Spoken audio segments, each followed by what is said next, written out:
My husband, who used to have a complex about his height of 175 centimeters, is a cute-looking, petite man who is 160 centimeters tall. One day, I was harassed by a thug at the supermarket.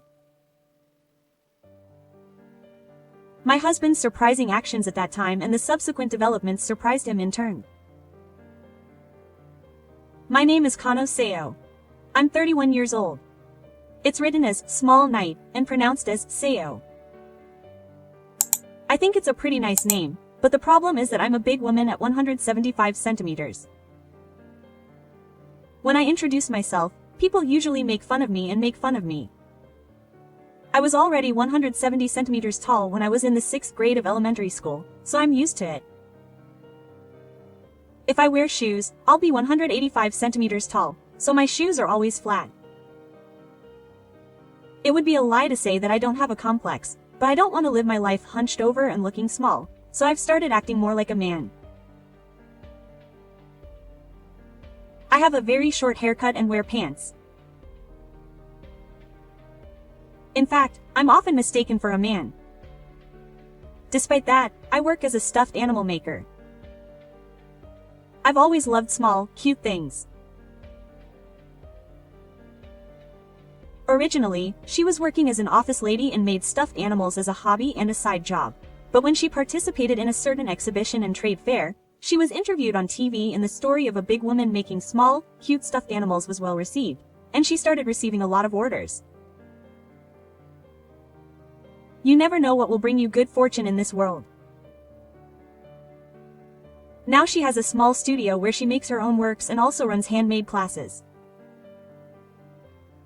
One day, she was invited to a gathering of other creators by a fellow handmade crafter. Not all creators are well known to the public, and there are many who barely make a living.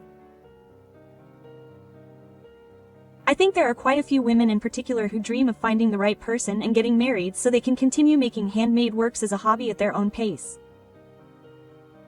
It's wonderful to be able to do what you love as a job, but it can also be tough because you love it. When you think about selling it, you often have to compromise, and unless you're a very popular writer, it's difficult to make your own free will and make a living by making what you love. The men who attended that day were manga artists and light novel writers, and the women were people who made handmade accessories and small items. The age range was from the late 20s to the early 30s. You could say that they're in their prime marriage years. The common point is that we both have few opportunities to meet the opposite sex. That's why the women were particularly enthusiastic. That's why I was invited. Basically, I'm the one who makes the women look good, a topic of conversation. Another reason is that I'm relatively sociable, compared to the majority of introverted people. Among the participants, there was one woman who seemed particularly pretty. We both had no makeup on, but unlike me with my cropped hair, she had natural short hair and beautiful big eyes. I thought she must have been a super pretty girl when she was a teenager, but surprisingly, she was sitting on the men's side of the table. Her name was Asa. Naturally, the women started asking me questions and bombarding me with questions. I thought Asamiya was a woman. I couldn't believe she had no makeup on, she really was a man. She's beautiful, or rather cute, and it's hard to walk next to her. I think I'm saying something pretty rude, but it's not surprising. He must be used to it, as he smiles back casually and eats the food that's been brought to him at a good pace. When his turn was over, it was my turn. Actually, I thought Kano was a man too. I was surprised to find out that he was a woman, thinking that there was such a handsome man. His height, whether he was there or not. I was scared to stand next to him. I was also busy eating Italian food, drinking wine and acting cute. One woman suggested that we switch seats, so I said, okay. Then I said, would someone like to date me with the intention of getting married? And livened up the atmosphere. Having lived to this age, I know that most men in the world would not choose a woman taller than them as a girlfriend or wife.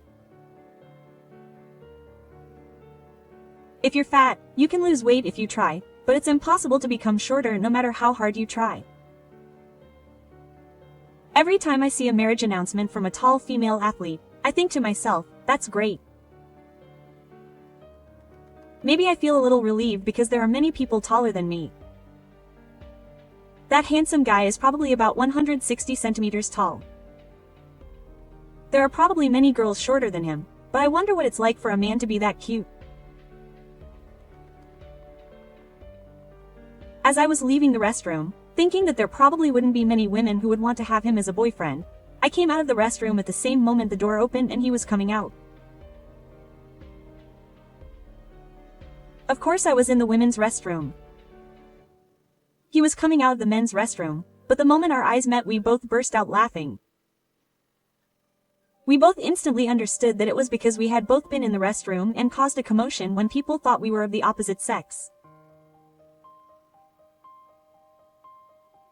Then he said with a smirk and a slightly mischievous look on his face, "Would you be surprised if I told you that we were a couple and I'd be leaving first?" I love this kind of conversation. I instinctively gave him a thumbs up and said, "Good," and we both went back to our seats, put the towel on the table, and left the restaurant. Huh? I heard a loud shout from behind us. Oh, that was fun.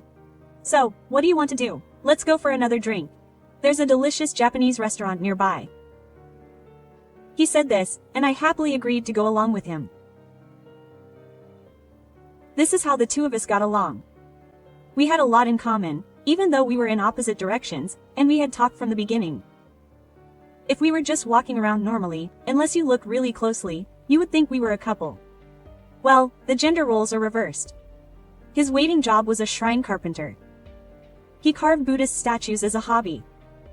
He said he sells them as one-of-a-kind pieces, but since he can't mass-produce them, it's not his main job.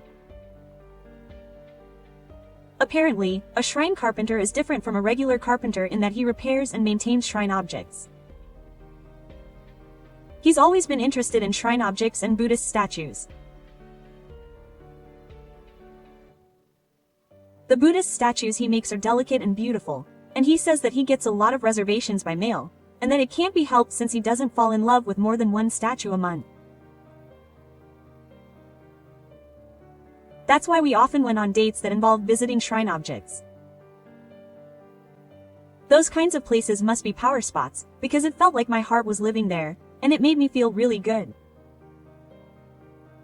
Despite his appearance, he was quite a man on the inside and treated me like a girl. He would open doors for me, walk on the shadow side, and carry my luggage. It might be common for most girls, but I had never been treated like that before. He looked at the stuffed animal I made and said, "That's cute." It's a great way to say goodbye. This made me really happy, because most people tell me that I make cute things that don't suit my appearance. I was really happy that he understood the girly side of me and said that I was cute. I want to go around looking at shrines and shrines together even when we get older.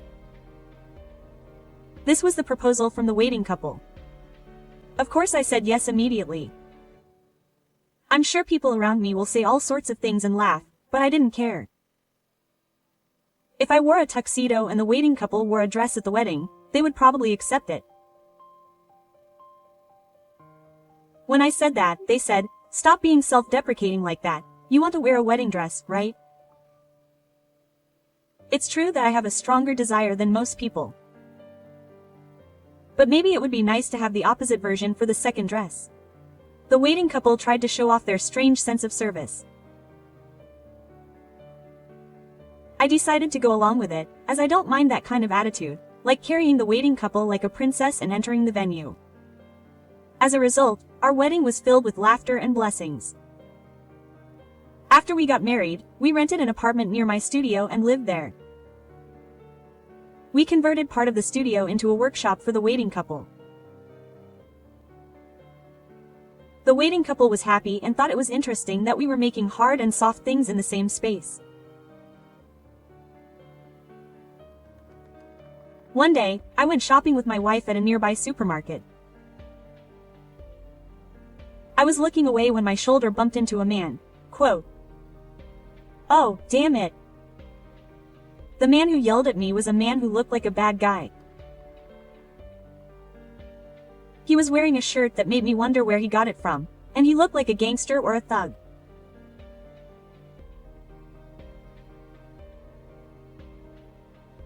To be honest, I don't really know the difference between the two, but I was wondering if people like him shopped at supermarkets when he yelled at me again. "Oh, you didn't even apologize."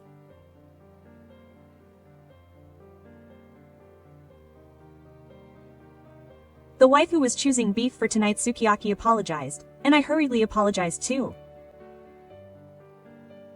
I apologized, saying I was distracted. Quote, "Sigh. My wife. I bumped into her. What's wrong with you? A drinking couple," he said, laughing mockingly. On top of that, he demanded that I pay compensation for breaking my arm because of my big wife.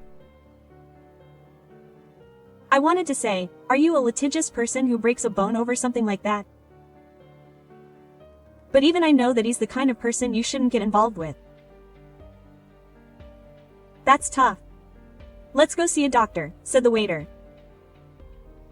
"Yeah, I hate doctors. Stop complaining and just give me the compensation, then I'll let you off the hook." Quote. He must have thought that a small waiter would easily listen to him. He threatened him with a look of intimidation. "But how dare you marry such a big woman?" he said with a condescending grin, thinking that being small and a big woman would be better. Then the waiter took out his smartphone and showed him a photo, saying, "I can't forgive you for insulting my wife, even if it's just me. Not only will you break a bone, you'll lose a finger?" Quote, "Huh?" The photo on the smartphone that the waiter showed was of a man with tattoos all over his body. "This is a photo of my father when he was young." "No, I only have one. My father is an old-fashioned gangster, so I don't think he'd forgive someone who would lay a hand on an amateur.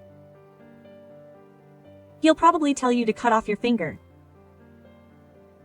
The waiter said this with a smirk, and the man was clearly scared and ran out of the supermarket.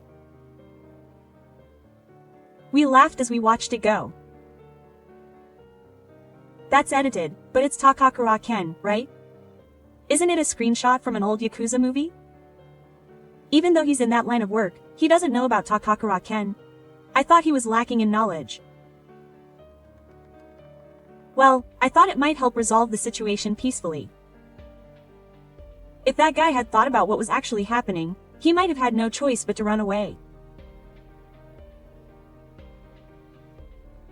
That night, while eating sukiyaki, the waiter said, "I think a man's nightmare is being approached by some strange person while he's with his girlfriend or wife and being violently subdued. It's one thing when you're alone, but losing in front of the person you love is really tough. I feel like I might be dismissed. I do think it's better for a man to be strong than weak. But I don't dismiss him just because of that. You never know what someone like that might do. I've been doing a lot of simulations of what I would do if I came across a scene like that since I was in middle school. Is that why I saved a picture of Takakura Ken on my smartphone?" I was a little taken aback and laughed. "No, that was just one of those things. In the end, I thought the only thing I could do was train my body and become stronger, so I learned Aikido. If push comes to shove, I can at least protect Seo." "No way. Waiting is stupid. Even if they call us a stupid couple, I've honestly fallen in love with him all over again." After that, I saw that guy at the supermarket and convenience store about 2 more times, but he would run away as soon as he noticed me. I thought I was safe now, but things didn't go so well. About 3 months after we first bumped into each other at the supermarket, one evening, the window of the studio was broken. The handmade class was closed that day, so none of the students were harmed, but I hurriedly looked outside and saw the thug from the other day standing a short distance away with a fairly large rock in his hand. Hey, you guys, stop messing around. He looked pretty excited, thinking, how dare you trick me? It seems like the Takakura prefecture operation has been exposed. One of my older brothers is a fan of old Yakuza movies. The guy in that photo I was forced to watch the other day was the main character. I never forget a person's face once I've seen it. I yelled at him, "You're wrong, because your crimes were the same. You should have used your special skills more effectively. I'm going to call the police for doing this." Are you really angry? He doesn't seem to budge even after I say this. HMPH. If I get caught, I'll go to my younger brother and harass him. It's a training school, right? I hope no students get hurt. That would be the worst. Okay. What do you want? An apology and compensation. You should have just paid it from the beginning.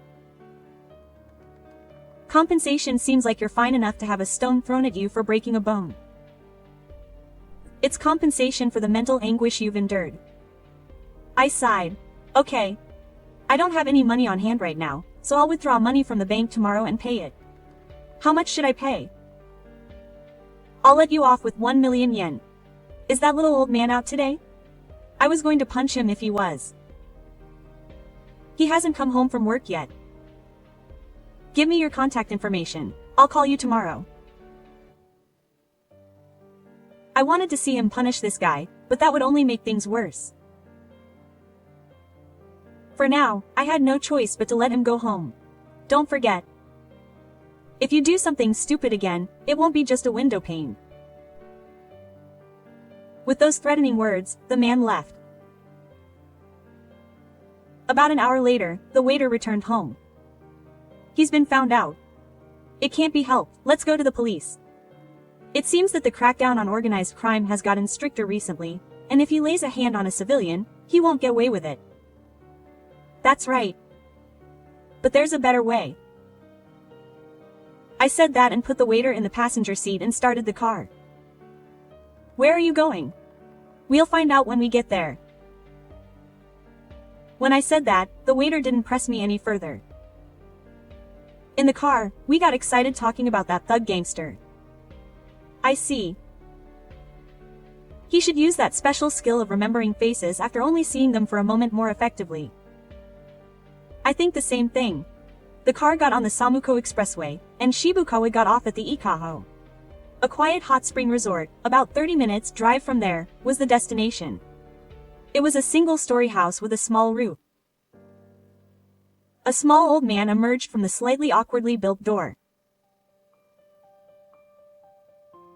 Ah, it's been a while since I've seen Seo. You've grown so much. Grandpa, you haven't changed in height since the last time we met. Waiting stared blankly at their poorly executed comedy routine. Waiting, this is my maternal grandfather. When I introduced him, Waiting straightened his collar and bowed his head, saying, "Nice to meet you, I'm Waiting, Seo's husband." Grandfather was even smaller than Waiting, only about 150 centimeters tall. It's like watching me and Grandma on the Red Sea. She was taller and taller than me too. She was a beautiful woman. Soku narrowed his eyes as if reminiscing about the past. My grandmother was 5 years ago. She was certainly a kind and large woman. When grandfather went to the kitchen to make tea, Waiting whispered to him. "I didn't know your grandfather was here, but he didn't come to the wedding or the heroine."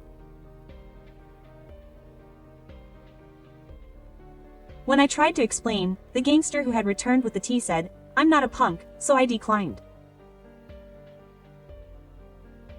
Huh? No, don't worry. I washed my hands of him a long time ago. Seo's mother married a serious man who was a punk. Seo has absolutely nothing to do with that world. But, after all, people like me are too prestigious for celebratory events. I told Seo that it would be best for her to avoid me as much as possible. My grandfather was born into a Yakuza family that had been around for generations in the downtown area, but he disbanded the gang 10 years ago and left the Yakuza world. It all started when his wife, my grandmother, was declared a bride. The Yakuza world had changed too. It had become difficult for an old Yakuza like Ashi to go there. He wanted to spend his last moments with Yurinbo in a hot spring resort with fresh air, just the two of them. My grandfather said this with a sigh. When I hear stories about punks from the waiting room, he says, that's totally. Even if the crackdown has gotten stricter and there's less room for error, if the low-ranking guy is still doing such petty things, the future is uncertain. With that, my grandfather took the note with my contact information from me and went to another room to make a phone call. He probably didn't want me or the waiter to see his Yakuza face. He came back with a grin on his face. Don't worry anymore. I've talked to that idiot's boss. With that, he sat down and finished his tea. Hey, are you really going to cut off my finger? No way, no way. Well, if you lay a hand on my cute grandson again, who knows? The sharp look in his eyes that flashed through his eyes at that moment was still powerful. I'm glad I could be of some help. Don't worry as long as my eyes are still black. With that, Soku saw. When the baby is born, you'll come to the store, so stay until your eyes are black. I see. Yeah. I see. With that, he nodded several times and said, take care of Oki-kun. With that, he shook Soku's hand and bowed his head. I was surprised. I never thought there'd be such a handsome old man. Waiting was a little excited in the car on the way home. I made a gutsy pose, saying, let's do our best so we can show Hino her face soon. There was no mood or anything like that anymore. Oh, sorry. An awkward, embarrassing atmosphere filled the car. Hey! Why don't we go somewhere like that once in a while? Huh? Waiting was pointing at a castle-like building that often ignores the scenery along national highways. After a short silence, I turned the wheel towards the building. The next day, a glass shop I hadn't asked for yet came and repaired the window glass that had been broken by that man. He said he had a topic for me. Furthermore, a cool table delivery arrived during the handmade class. It contained about 20 expensive-looking cakes from a famous sweets shop that you couldn't buy without queuing, and I apologize for the inconvenience. I promise I won't do anything like that again. There was a surprisingly beautifully written letter inside that said, please enjoy them with the students. Of course the students would be happy about that. The students couldn't finish the cake by themselves, but the waiter said, poking it with a fork. I'm so happy. But this one costs about 3,000 yen. I can't eat it all. Quote. Saying that, I reached for the second one. It seems like he's good at remembering people's faces, his handwriting is good, and he has good taste in choosing restaurants. People aren't what they seem. He must have been squeezed by someone from above. I don't think we'll ever see each other again. For now, I'm glad that our peaceful daily lives have returned. After that, the waiter, who had become a big fan of Soku, carved a Buddha statue, saying he wanted to give it to Soku. Do you have any photos of your grandmother? I want to carve it in your image. Since the station asked, I showed him a photo of the two of us, including my grandmother. It was a photo taken shortly after the two of us moved to the countryside. Ah, she really does look like Soku. They seem to be close. It's a really nice photo. I want us to grow old like this. I thought so too. I want to breathe a long breath and be together forever. Our family may grow, but I still don't know if we'll have a child that day. But I have a feeling that I'll hit the jackpot. I'm sure I'll be able to visit my grandfather again in the not too distant future.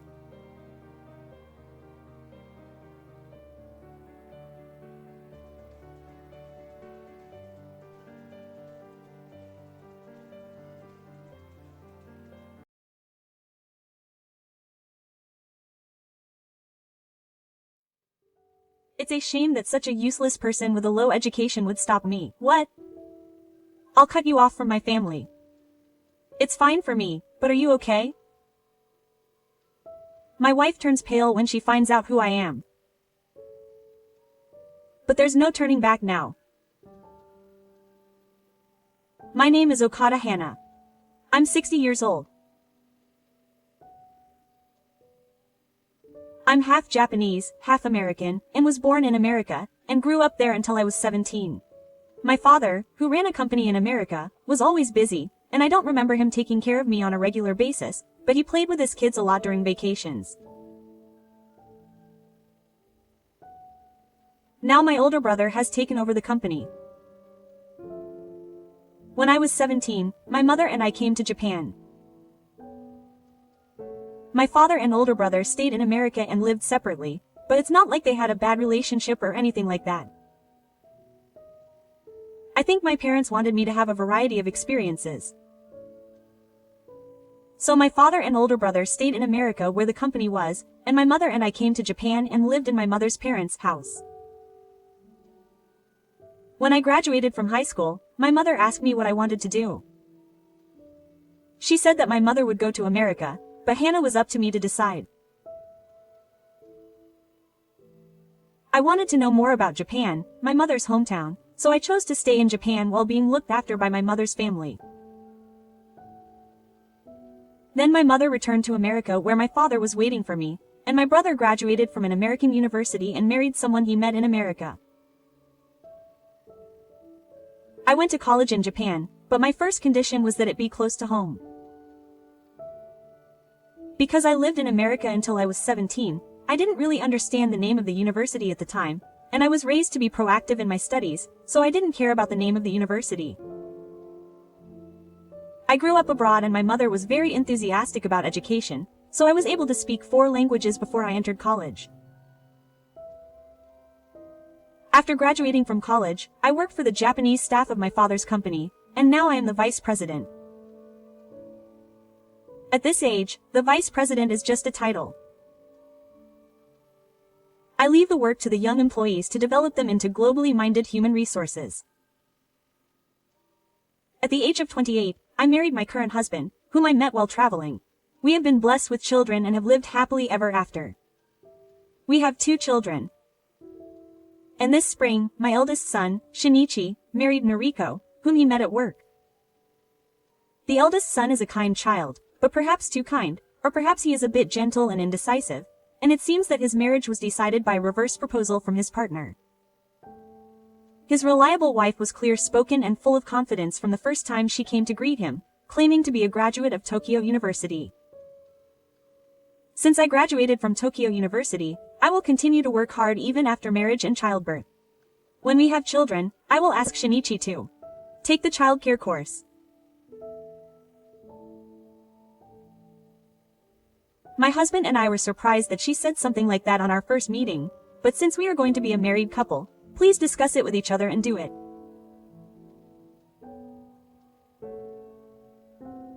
We will support you as much as we can. Yes.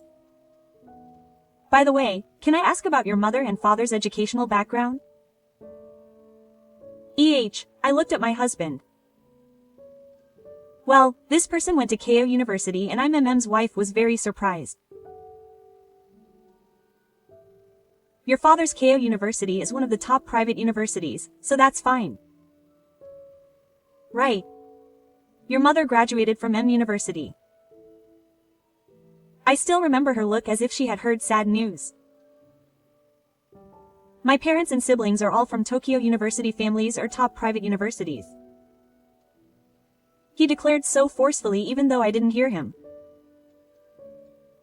Yes, everyone is great. I was overwhelmed and had a general meeting. After that, my son and his wife started living in an apartment right next to ours.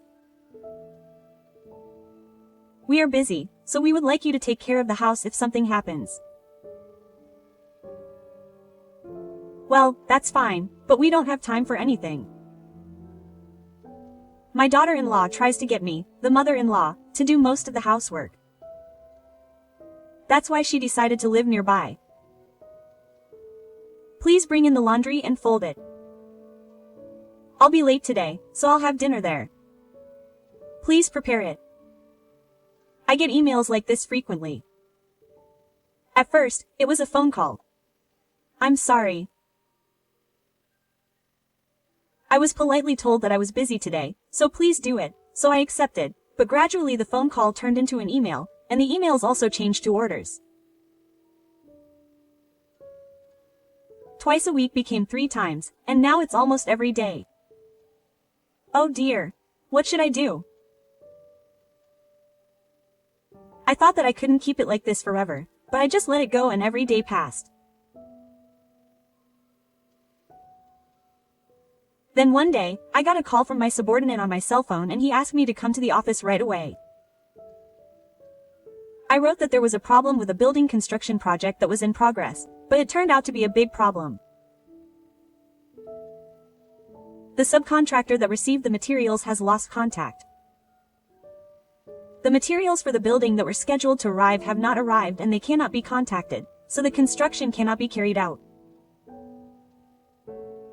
At first, they tried to get around it by saying that the delivery company was late and asked us to wait a little longer, but now they are not even answering the phone. Moreover, the materials are not in Japan and have to be ordered from overseas. This will cause a huge loss in terms of schedule and the cost of replacing the materials. Everyone stopped working and the project team gathered, and the annual schedule and materials list were distributed. Looking at it, I and the team leaders found the common materials that were being used and assigned the priority of the buildings that would arrive. While contacting the headquarters in the United States, we made a 3-step plan to somehow make it on schedule. However, if the additional materials ordered do not arrive without any problems, the projects behind will not be able to arrive, so we still need to be careful.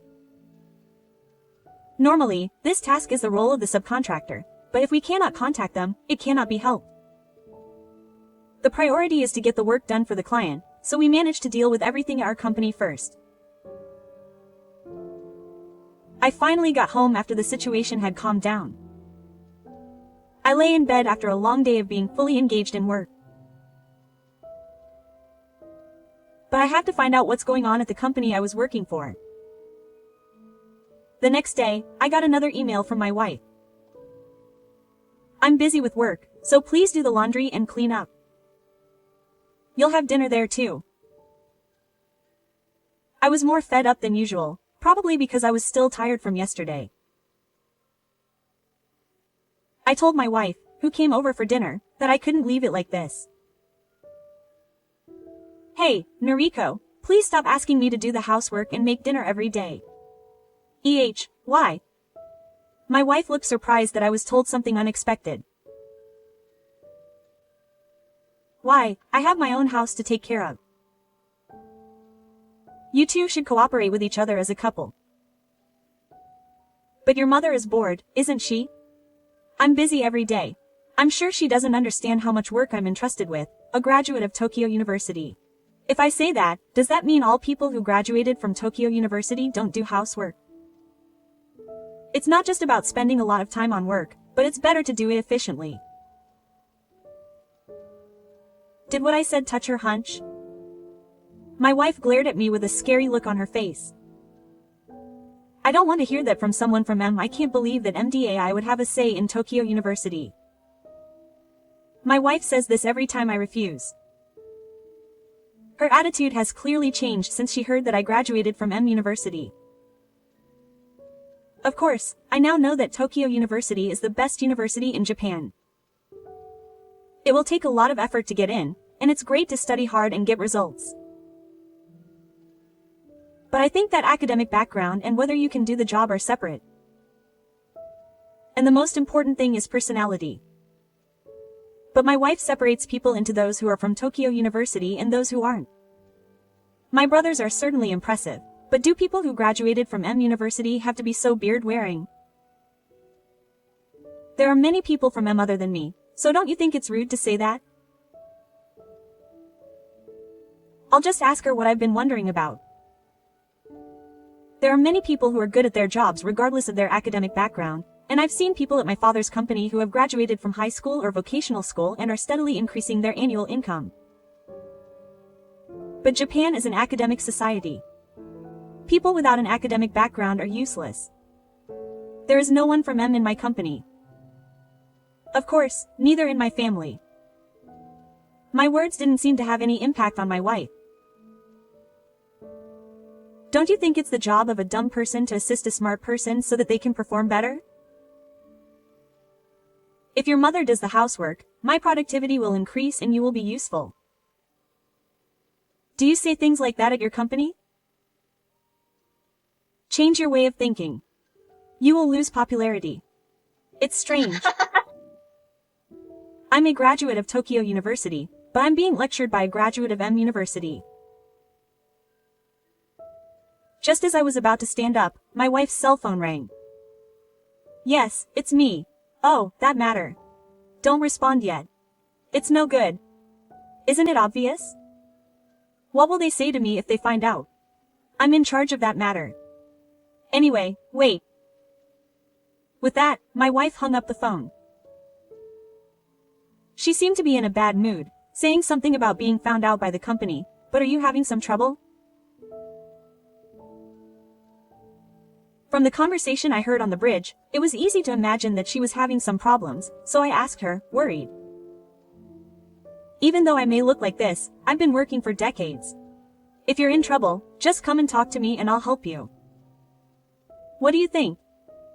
It has nothing to do with you when you're told to do something from above, and M's brain can't do anything about it. I didn't expect that she would respond with such insults when someone called out to her with concern. I was getting angry and decided not to say anything more. Well, Mom, I'm going now. I have some business to take care of before I go back to the office. Oh, I'll order dinner again tomorrow. Without even saying thank you for the meal, my wife stood up and hurriedly took her cell phone and bag and left. Hey, what do you think of that attitude? I'm at my limit. I wonder if I should tell you how much work I've done. When I told my husband in a rude manner, my husband replied in a calm voice. It's true that my wife's attitude has been terrible recently. But I won't get into the ring. It's better to keep your career a secret. Why don't you talk to your son once? That's right. As I sighed and tried to finish my wife's meal, I kicked the document case at my feet without noticing it. A clear file flew out and several documents fell on the floor. Oh, I wonder if they forgot about it in a hurry. As I picked them up, I casually looked at one of them and saw that it said, Aobaiki Shopping Mall Construction Plan. Oh, this shocked me like an electric current. I immediately made a copy of the document on my home printer and took a picture of it on my smartphone just to be sure. Then I put the paper back in the clear file and somehow calmed my head that was about to boil with anger and thought it through. Then I contacted my son to come to my parents' house alone. The next morning, my wife called me early. Is there a case with my work documents in there? After a brief greeting, she gave me a big surprise. Oh, you've forgotten something. Those are important documents, so please don't touch them. I'll pick them up today. Oh, please make sure to prepare the meal and clean and do the laundry at my house. Of course, I gave her instructions again today and hung up the phone. I guess she thinks that people with lower education than her are the fire government. I once again realized that education and humanity are truly unrelated. That night, my wife came home and picked up a case full of documents. When I stopped by my house for a bit, I saw that she hadn't done any cleaning or laundry. It's because you haven't done it. Ah, I asked her. It wasn't like she was asking me. Don't be rude. Why haven't you done it? Which one is rude? Why do I have to do your housework every day? That's why I'm busy at work. Everyone is doing their own work and home by devising ways to do it. My wife and I were very busy at work when we were young, but we worked together. Your work is just teasing and copying. It's M level. I'm a graduate of Tokyo University, so the level of work I do is different. Looking at your behavior, I don't think you can do your job at all. I'm not going to listen to you quietly today. I decided to tell my wife what I think honestly. My wife raised the first layer. I won't forgive her anymore. How can someone with low education talk like that? On top of that, she doesn't do any housework, so she's no good for me. What a nasty thing to say. It's a shame to have such a useless, low-educated mother-in-law as my mother-in-law. I'll make her my disgrace. I'll cut off all ties with you. I don't mind. I'll be happy. My daughter-in-law looked stunned for a moment, as if she hadn't expected my reply. I'm fine, but are you okay? I smile with ease. What are you saying? It's not okay, I'm going to cut all ties with you. You're the one who'll be in trouble if your daughter-in-law who graduated from Tokyo University abandons you. I offered a hair to my daughter-in-law who glared at me. What is this godly thing? Before I could finish, my daughter-in-law's voice became quieter. The hair in my hand had the words, Blue Shopping Mall Construction Plan, written on it, and it fell out of the case you were holding yesterday, so I picked it up. I let her see it for a moment. Don't look at it without permission. You don't know how important this document is. It's important, isn't it? It's an important document for my company. Wow. Do you know how much trouble our company is currently experiencing? I'll look into it properly once the situation calms down. What are you talking about? My wife is still looking at me with confused eyes, unable to comprehend the situation, so let me explain it one by one. This document is the Joint Construction Project Contract document, right? Your company, my company, and the manufacturer. Oh, look, at the top it says Moana Group Japan, right? I'm the vice president there. I smiled. Wow. My wife argued, sweating from her forehead. You can't tell such a lie. There's no way you, a graduate of M University, can be the vice president of such an important company. The head office here is in America. Of course I know. The president of the head office in America is my brother.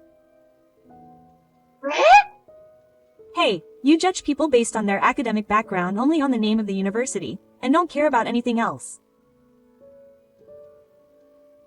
Hey, I grew up in America until I was 17 years old. I can speak English, Spanish, and French. Of course A is first class. I got a perfect score on TOEIC, but what about your score? It's a lie. I got a perfect score on TOEIC. If you doubt me, I'll show you the certificate. Wow. Are you starting to feel the psychic power of the story? My wife's face is straight.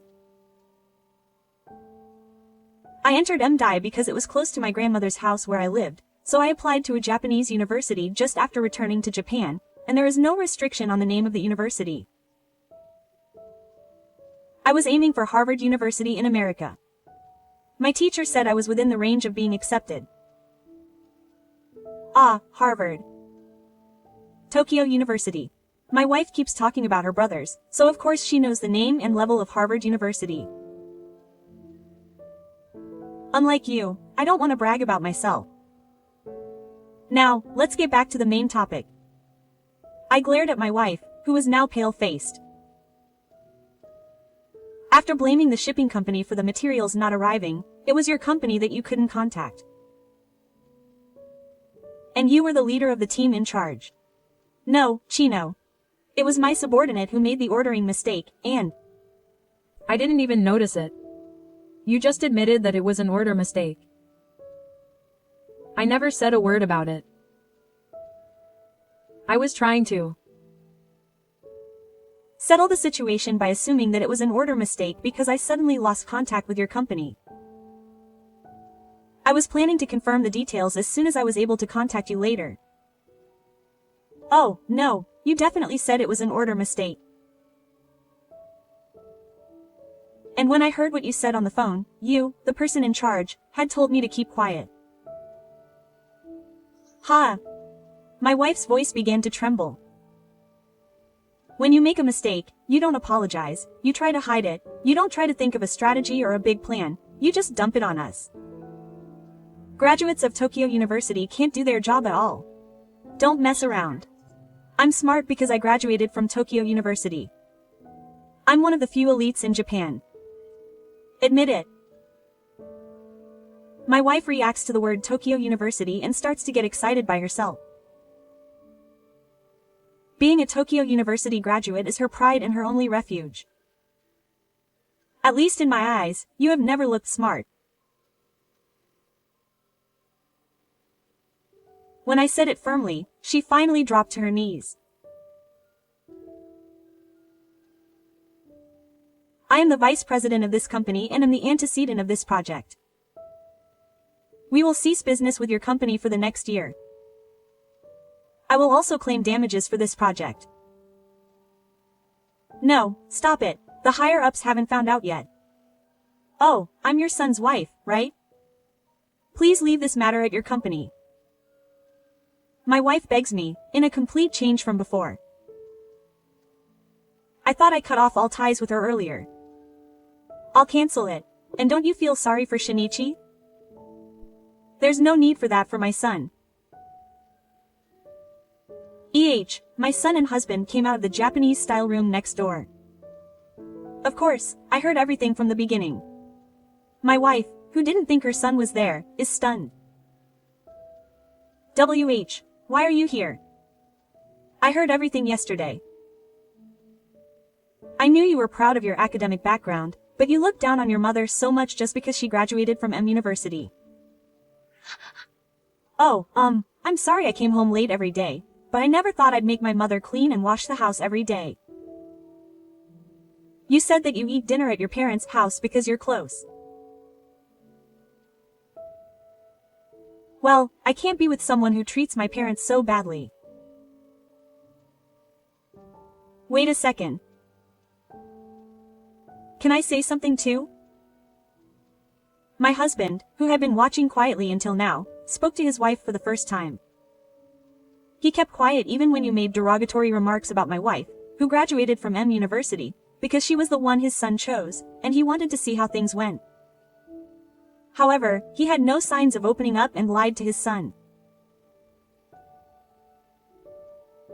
And he tried to get through his failures at work by lying and concealing them. You may be a graduate of Tokyo University, and you may be good at studying, but it seems like you're missing something important as a person. My husband's voice was calm, but persuasive, and my wife was no longer able to speak. My wife, whom you insulted, is much smarter than me, the King of K. And she's a person who has worked globally. Still, she has never chosen or looked down on anyone. She is such a wife, so I cherish her and respect her. I was moved by your husband's words, but now is not the time to bask in them. I looked at my wife. I wonder if this is what happens when you judge people based on their academic background alone. Of course, there are many people with wonderful academic backgrounds and personalities. In the end, it's people who are considerate of others and can build trust that are valuable. Whether at work or at home. I wonder if she can hear me say that. My wife just stared blankly at the floor. About a month has passed since then. The company my wife works for seems to be on the verge of bankruptcy. Apparently, after paying damages to our company, their reputation in the industry has plummeted, they haven't received any new work, and their performance has deteriorated rapidly. Of course, the responsibility is also being placed on the wife of the project leader who lied to clients and in the car to hide her mistake. With that personality, she probably wasn't very popular. Apparently, when interviewed by the Human Resources Department, all of his subordinates were talking about the pressure from his wife, and the wife who caused the huge damage is being sued by the company. On the other hand, our company responded desperately and saved the situation, and we gained even more trust from clients and manufacturers, and we are receiving new job requests. And my son and wife got divorced. When my son tried to talk to her, my wife agreed to the divorce without admitting her fault or apologizing. On the contrary, she looked weak when she spat out the lines, "I'm going to live away from you guys." All that matters to her is that she is a graduate of Tokyo University and that she is a great person. How foolish to lose both her job and her family for that. Her son, who was pushed by her to get married, apologized for not seeing her in the right direction and making his mother feel bad. There is no need to apologize to me. You are still young. You will meet a better person in the future. I sincerely hope that my son will be happy. And I am happy with the words my husband said to his wife that day, and I sometimes secretly remember them. Now that my wife is gone, I am back to cooking for myself and my husband, and my heart is at peace. I wonder if I should make my husband's favorite pork soup and fish today. Thinking about such things, I walk under the blue sky.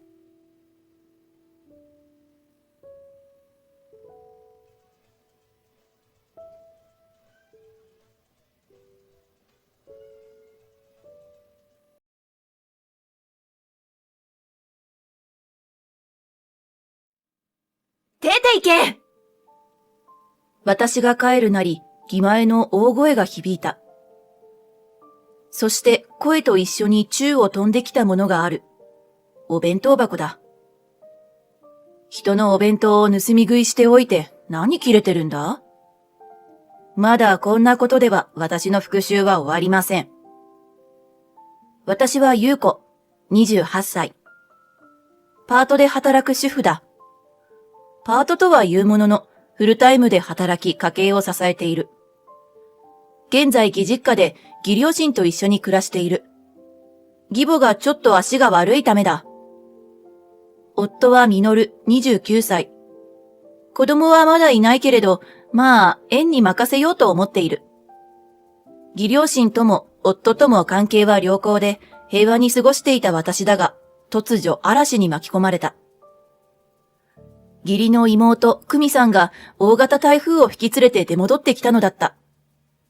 瓦が飛び、屋根が飛ぶような被害に私は見舞われることになった。離婚したから戻る。という一本の電話からそれは始まった。戻るって急に。困惑した義母の声。だって、でも、その電話は30分ほど続いた。受話器を置いて義母が戻ってきた。出戻ることになったって。いや、うちにはうちの暮らしがあるし、離婚なんて急すぎるし、理由もわからないしで、止めたんだけど、また一人暮らしできる資金が貯まったら出ていくって言ってるの。一時避難だから。優子さんには本当に迷惑をかけると思うけど、と義母は申し訳なさそうに言った。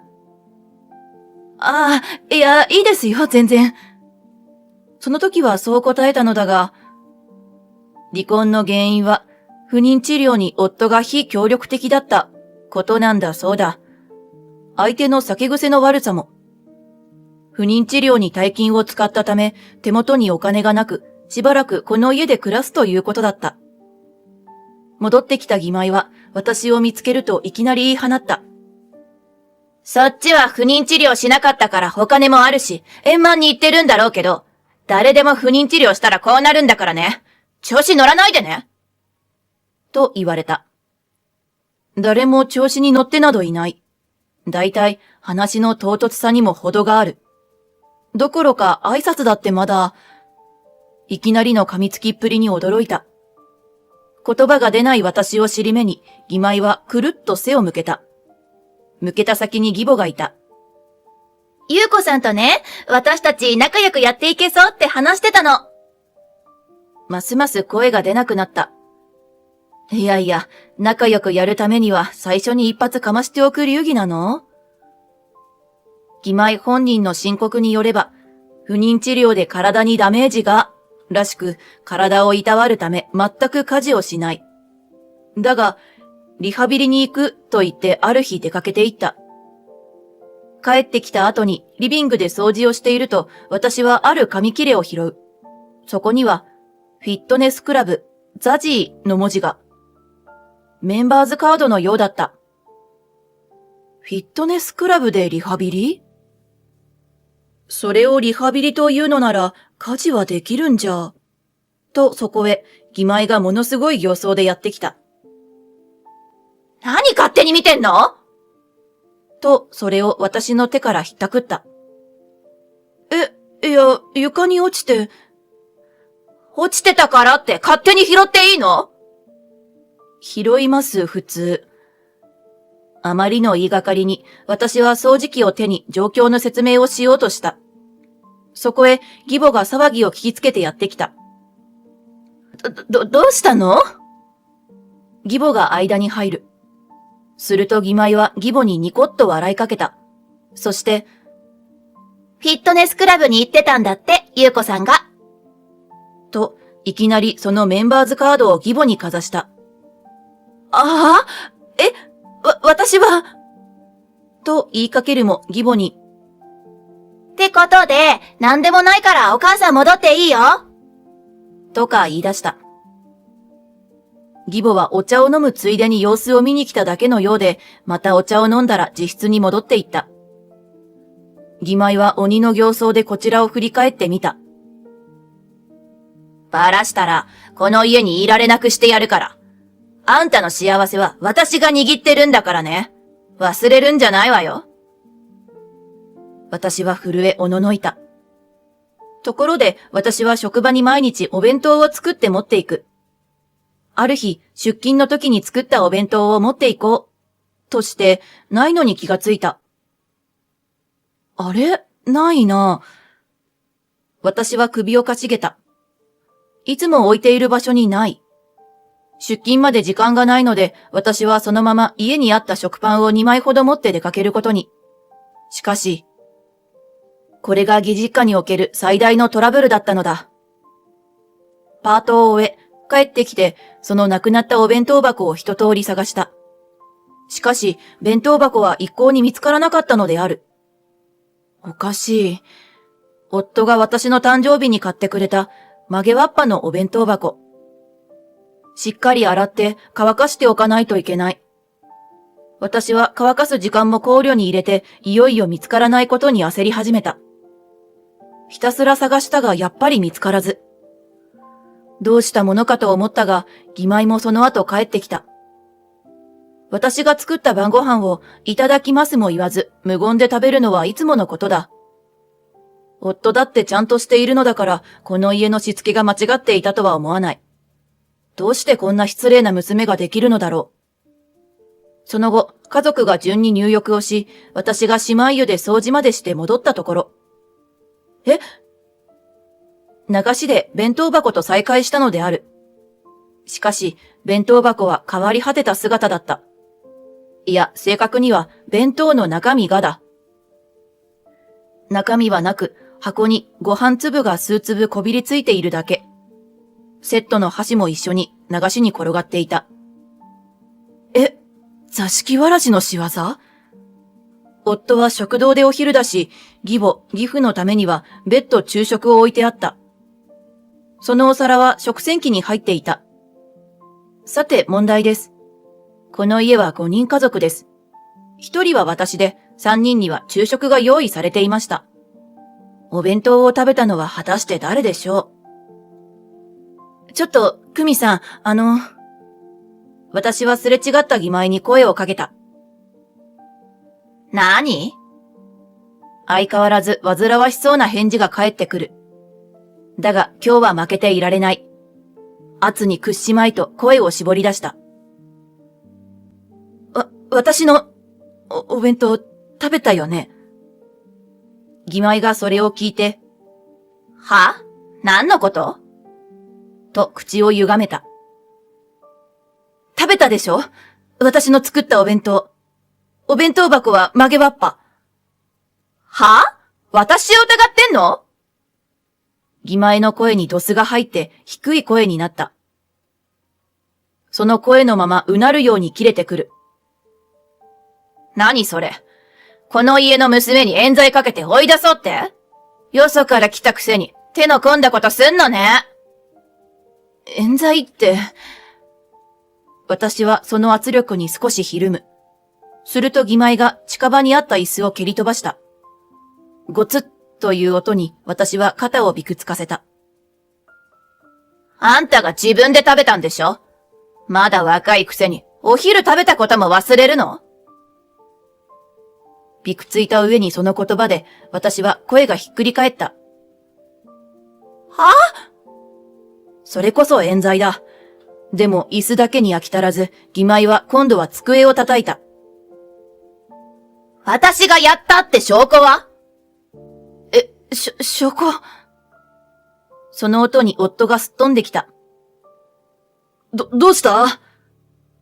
すると義妹はさっきまでのドスのかかった声と180度違う声を発して夫にすり寄った。お兄ちゃん、優子さんが、私がお弁当食べたって言いがかりをつけるの。その様子に夫がおろおろと。あれ、だってこれ、優子のお弁当箱。と流しにある弁当箱を見て言う。その状況だけ見たら確かに私の弁当箱だし、私が食べたって話に見えると思う。なのに、ひどいの。義妹は泣いた。いや、泣くふりをした。だって涙は一しずくも出ていなかったから。状況が全くわからないのだろう。夫はそれしか言えない。そんな夫を尻目に。お姉さん、向こうで話そう。お兄ちゃんを巻き込みたくない。とか、立ち尽くす夫を置いて、私は手を引かれて廊下に出させられることに。義妹は廊下に出るとすぐに素の顔に戻った。いられなくしてやるって言ったでしょ？他人の分際で余計な言いがかりつけてんじゃないわよ。私にだけ見せる義妹の素顔だった。私はこの嘘つきの恐ろしい義妹に本気で恐れおののいた。しかしもう限界だとも思った。意味のわからない嘘でここまで振り回され、挙句自分のための弁当を盗み食いするなんて普通にあり得ることではないし、働く私の最大の楽しみなのに。じゃあ乗っかってやろうじゃないか。明日は私の好物を詰めて。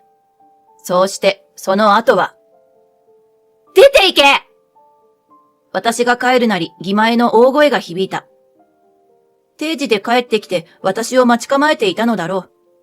そして洗ってない弁当箱が飛んできた。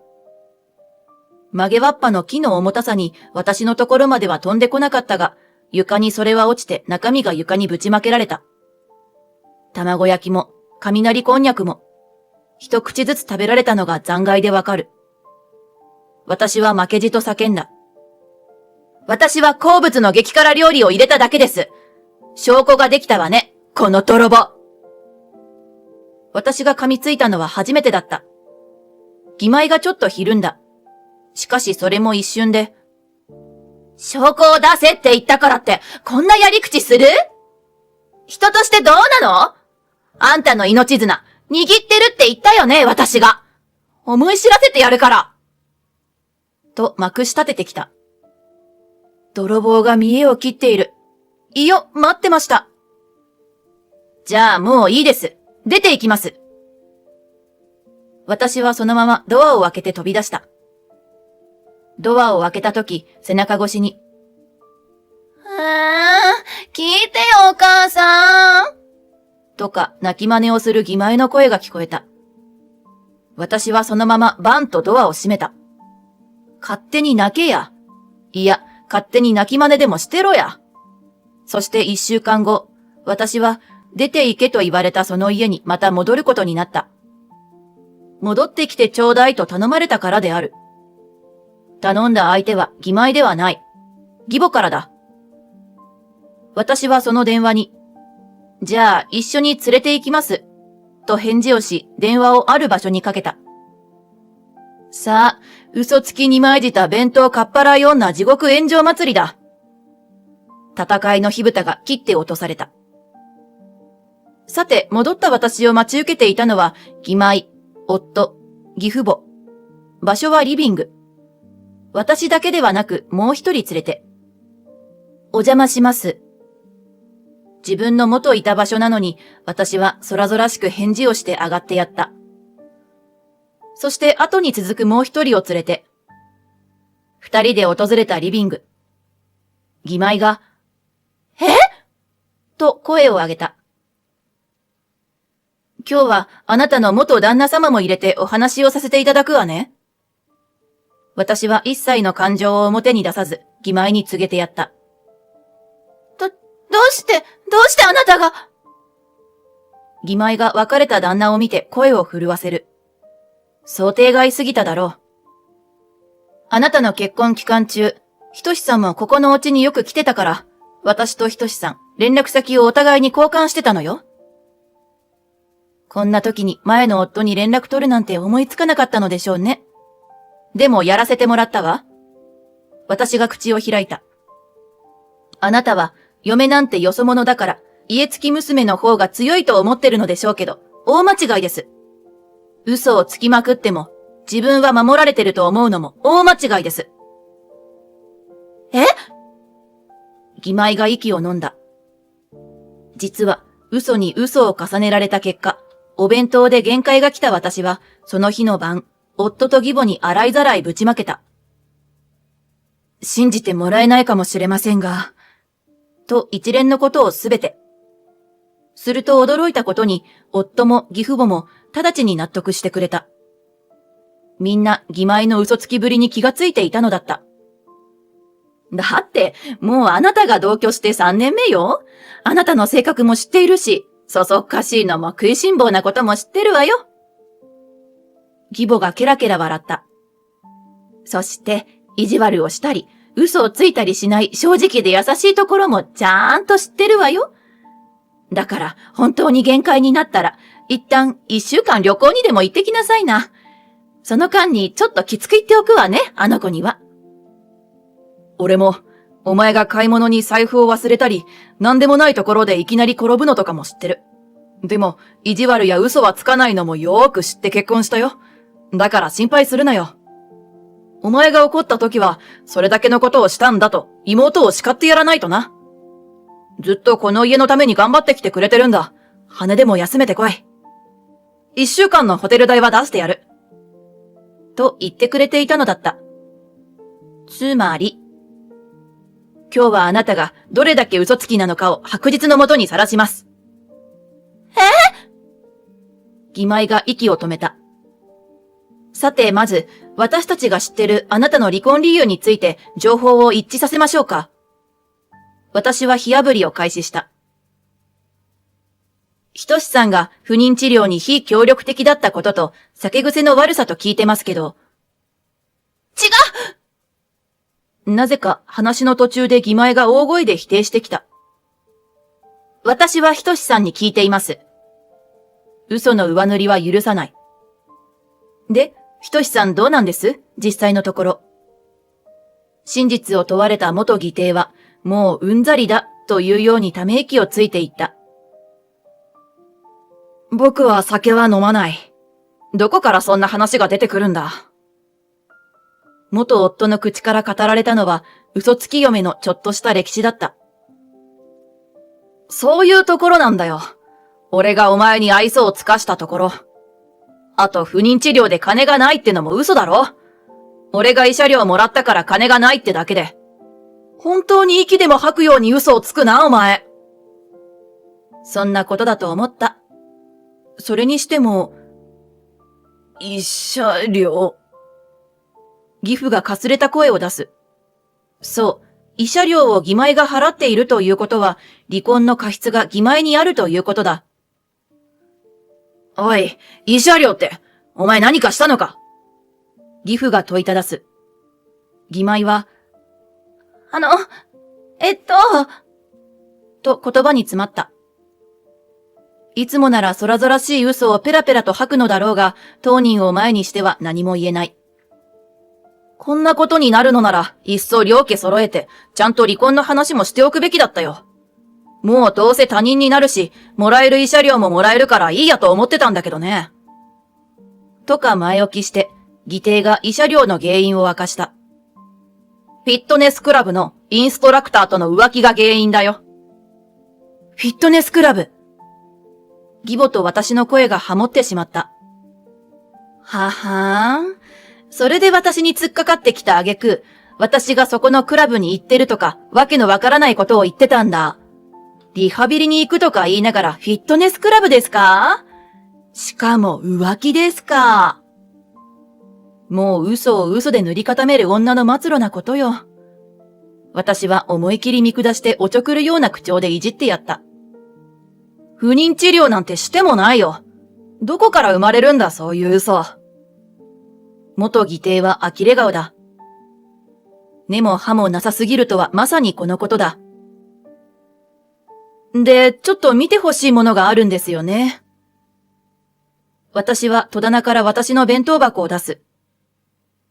これ、私の弁当箱なんですけど。違う！また妹が口出ししてきた。何が違うの？私はまた同じことを問う。すると、あれ？この弁当箱、お前が使ってたやつだろ。とか元義弟が言い出した。元義弟と義妹は同じ職場。離婚して職場がそのまま一緒なのもすごいなぁとは思うが、部署が違うので結局同じ会社に勤めているようだった。曲げわっぱだから白米が美味しいのよーとか大声で自慢してたやつじゃないの。珍しい空豆型してたから社員の中で話題になってお前が天狗になってたやつだよな。しかも結婚してた時は共働きだから料理はやる筋合いがないとか言って全く料理しなかったお前が急に手弁当。しかも手の込んだ煮卵とか入ってて女子力高いとか周りがピーキャー言ってたのに自慢げにしてて。いつの間にそんなスキルをつけたんだって不思議でしょうがなかったんだけど、正解は弁当泥棒でしたってことか。義妹はそこまで言われ、うつむくしかなかった。証拠が出たわね。私は鼻で笑ってやった。と、その時。あんたって子は、わなわなと震える声が上がる。皆がそっちを向いた。義母だった。今思えば、子供の頃から小さな嘘をたくさんつき続けてきたわよね。その度諌めてきたけれど、治らなかった。先生がプリントを渡さなかったと言いながら、ゴミ箱に投げ捨てていたり、中学校の部活の後輩からお金を巻き上げては、その子がくれたなんて言ったり、ゆうこさんの言う通り、みんなで付き合わせて白日のもとにさらして、そして、痛い目を見ないとわからないのよ。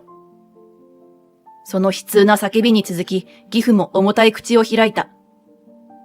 嘘で縁が切れることを、嘘で何もかもなくすことを、お前は覚えた方がいい。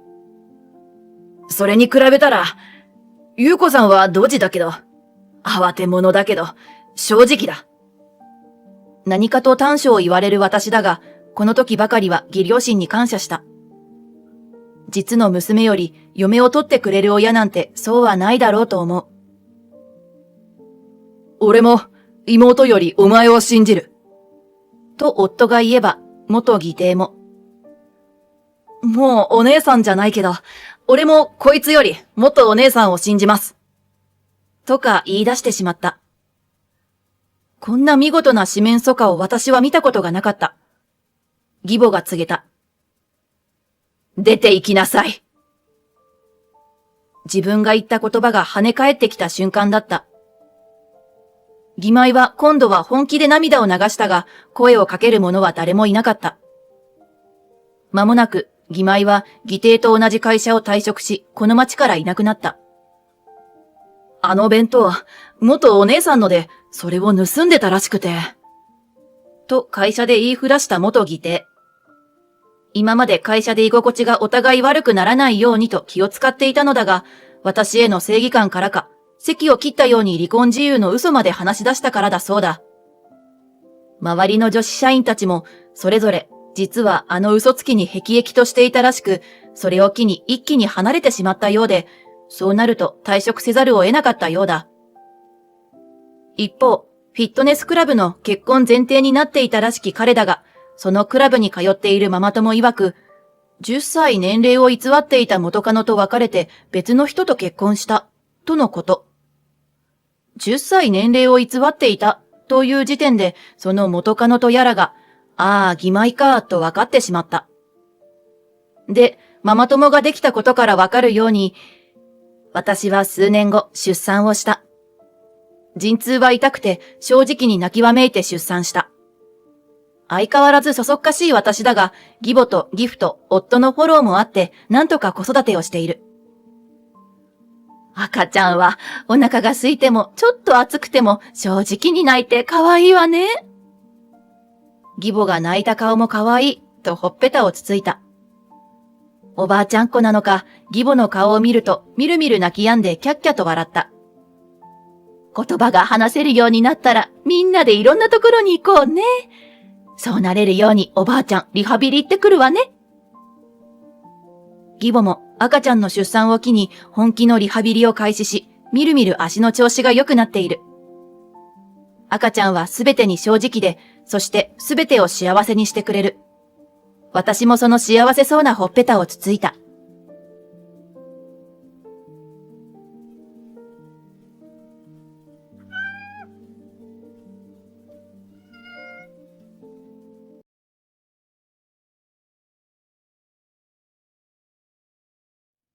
女は黙って男の後ろを歩いてればいいんだよ。いちいち逆らうな。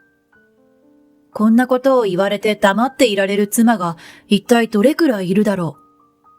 そんな発言をする夫が信頼できるだろうか。いいえ、できるわけがない。そして、その妻を無視し続ける夫。こんな奴、こちらから願い下げよう。私の名前はマキコ、35歳。同い年の夫とは1年ほど前に結婚したばかりだ。私たちは婚活で知り合った。夫はごく普通の男性といった感じで、特に癖もなく付き合いやすい人。婚活なので特に悪いところがなければそのまま付き合い始め、自然な流れで結婚するのがお決まりのパターン。私たちも漏れなくその通りだった。お互いアウトドアが大好きで、週末はよく夫の運転で出かけることが多かったし、二人の共通の趣味であるキャンプも一緒に楽しんだりしていた。この年齢なので、子供を早い段階で考えなければと思っていたが、夫と過ごす生活が楽しくて、しばらくは二人の時間を大事にしようと夫婦で決めた。夫は気さくで楽しい人だ。しかし、結婚したという事実が、夫を少しずつ変えていくように私は感じていた。結婚前、ずっと一人暮らしをしていた夫は、家事は完璧にできると言っていた。私も正社員として働いているので、家事は分担しようと提案したのだが、何言ってるんだ。結婚したら家事は妻の仕事だろ、と言い出したのだ。でも、私だけが負担をするのは腑に落ちない。二人とも働いてるんだし、協力してやっていこうよ。俺、奥さんに家のことをしてほしいタイプなんだよね。だってそれが結婚してるって感じがしない？俺が生活費は多めに持つからさ、お前が家のことをしてくれよ。な？しょうがないな。夫に言いくるめられる形で、結局私が家事を全部担当することに。それ以外にも、来週出張なんだ。準備よろしくな。え？私何を持っていくかわからないし、それくらい自分でやってよ。自分のことでしょ？自分でできることはせめて自分でやってほしい。それが私の意見だった。しかし夫は、妻が夫の出張の支度をするのは当たり前のことだろ？どこの家でもやってるぞ。そう言って、あえて私にさせようとしてくるのだ。私は毎日仕事と家事でクタクタだ。その上、夫の世話までしなければならないなんて。夫は結婚というものに夢を見すぎている。妻はお母さんのように自分のために何でも尽くしてくれるものと思い込んでいるのだ。正直それはかなりの苦痛だった。こんな大きな大人を世話するために私は結婚したわけではないのだ。そうなると私も切り札を出すしかない。これだけ私が家のことをするなら体力的に無理だから仕事辞めないといけなくなっちゃうんだけど。と言った。すると夫はあっさり、じゃあ辞めればと返してきた。これから家も買ったりしないといけないし、そのうち子供だって思うと、一度会社を辞めると復帰が難しいっていうのがわからないかな。と私は語気を荒げた。それでも夫は、どう節約するかが妻の腕の見せ所なんじゃないのか？なあ、疲れた。靴下脱がせてくれよ。こんな調子で、とにかく世話を焼かせることに対しては譲ってくれなかった。こんな夫だったが、やはり私は夫が好きだった。週末になると私の行きたいところへ連れて行ってくれて、目いっぱい楽しませる努力をしてくれる。結婚って楽しいなと思えるのは夫のおかげだと感じていたのだ。でも、その幸せは脆くも崩れ去った。原因は本当に些細な喧嘩だった。いつものように夫とドライブに出かけた時のこと。休憩がてらサービスエリアで休んでいると、我が家の車の隣にピカピカの新車が止まった。その車は今 CM で話題の最新型でデザインがかっこいいなぁと思っていた。思わず見とれてしまい、私は夫に声をかけた。ねえ、あの車ってうちのより燃費いいのかな？さあ、最近はどれも同じようなもんじゃないか？そうなんだ。そんなごく普通の会話をしていた。夫は割と車好きなので、その話題に食いつくかと思っていたのだが、そうでもなかったのが少し気になった。私はなんとなくその車が気になり、スマホで検索してみると、あの車、最新型の中ではトップクラスに燃費がいいんだって。でもその分お値段もトップクラスね。これじゃ買えないわ。そんなことを冗談っぽく言ったつもりだった。しかし夫は、なんだよその言い方。と急にドスの効いた声を出す。え？どうしたのいきなり。今のはどういう意味だよ。俺の給料が安いっていう嫌味か。なんでそうなるの？ただ高い車だねってそれだけの話でしょ？でも今の言い方は絶対にバカにしたよな。ちょっと落ち着いて。どうしちゃったの？夫はまるで人が変わったように鬼の形相で私に迫ってくる。今までの会話の中でどこに夫の機嫌を損ねるところがあったのか、私はわけがわからず困惑した。この車よりもあの車の方がいいって言っただろ？それは夫に対する侮辱じゃないか。そんなこと言ってないわよ。しかし、夫はイライラした口調で私に不満をぶつけてくる。しばし口論になった後、夫はため息をつきながらこう言った。お前って女のくせに生意気だよな。夫を立てるってことを知らないのか？私はその言葉に少し反論した。それは少し違うんじゃない？どうして今の話がそう飛躍するの？いいから、夫が不快に感じたら素直にごめんと謝ればいいんだよ。どうしてそれができないんだ？悪くもないのにどうして謝らなきゃいけないの？それこそおかしな話でしょ？夫はその反論すらも気に入らなかったらしく。うるさい！女は黙って男の後ろを歩いていればいいんだよ！いちいち逆らうな！と私を怒鳴りつけた。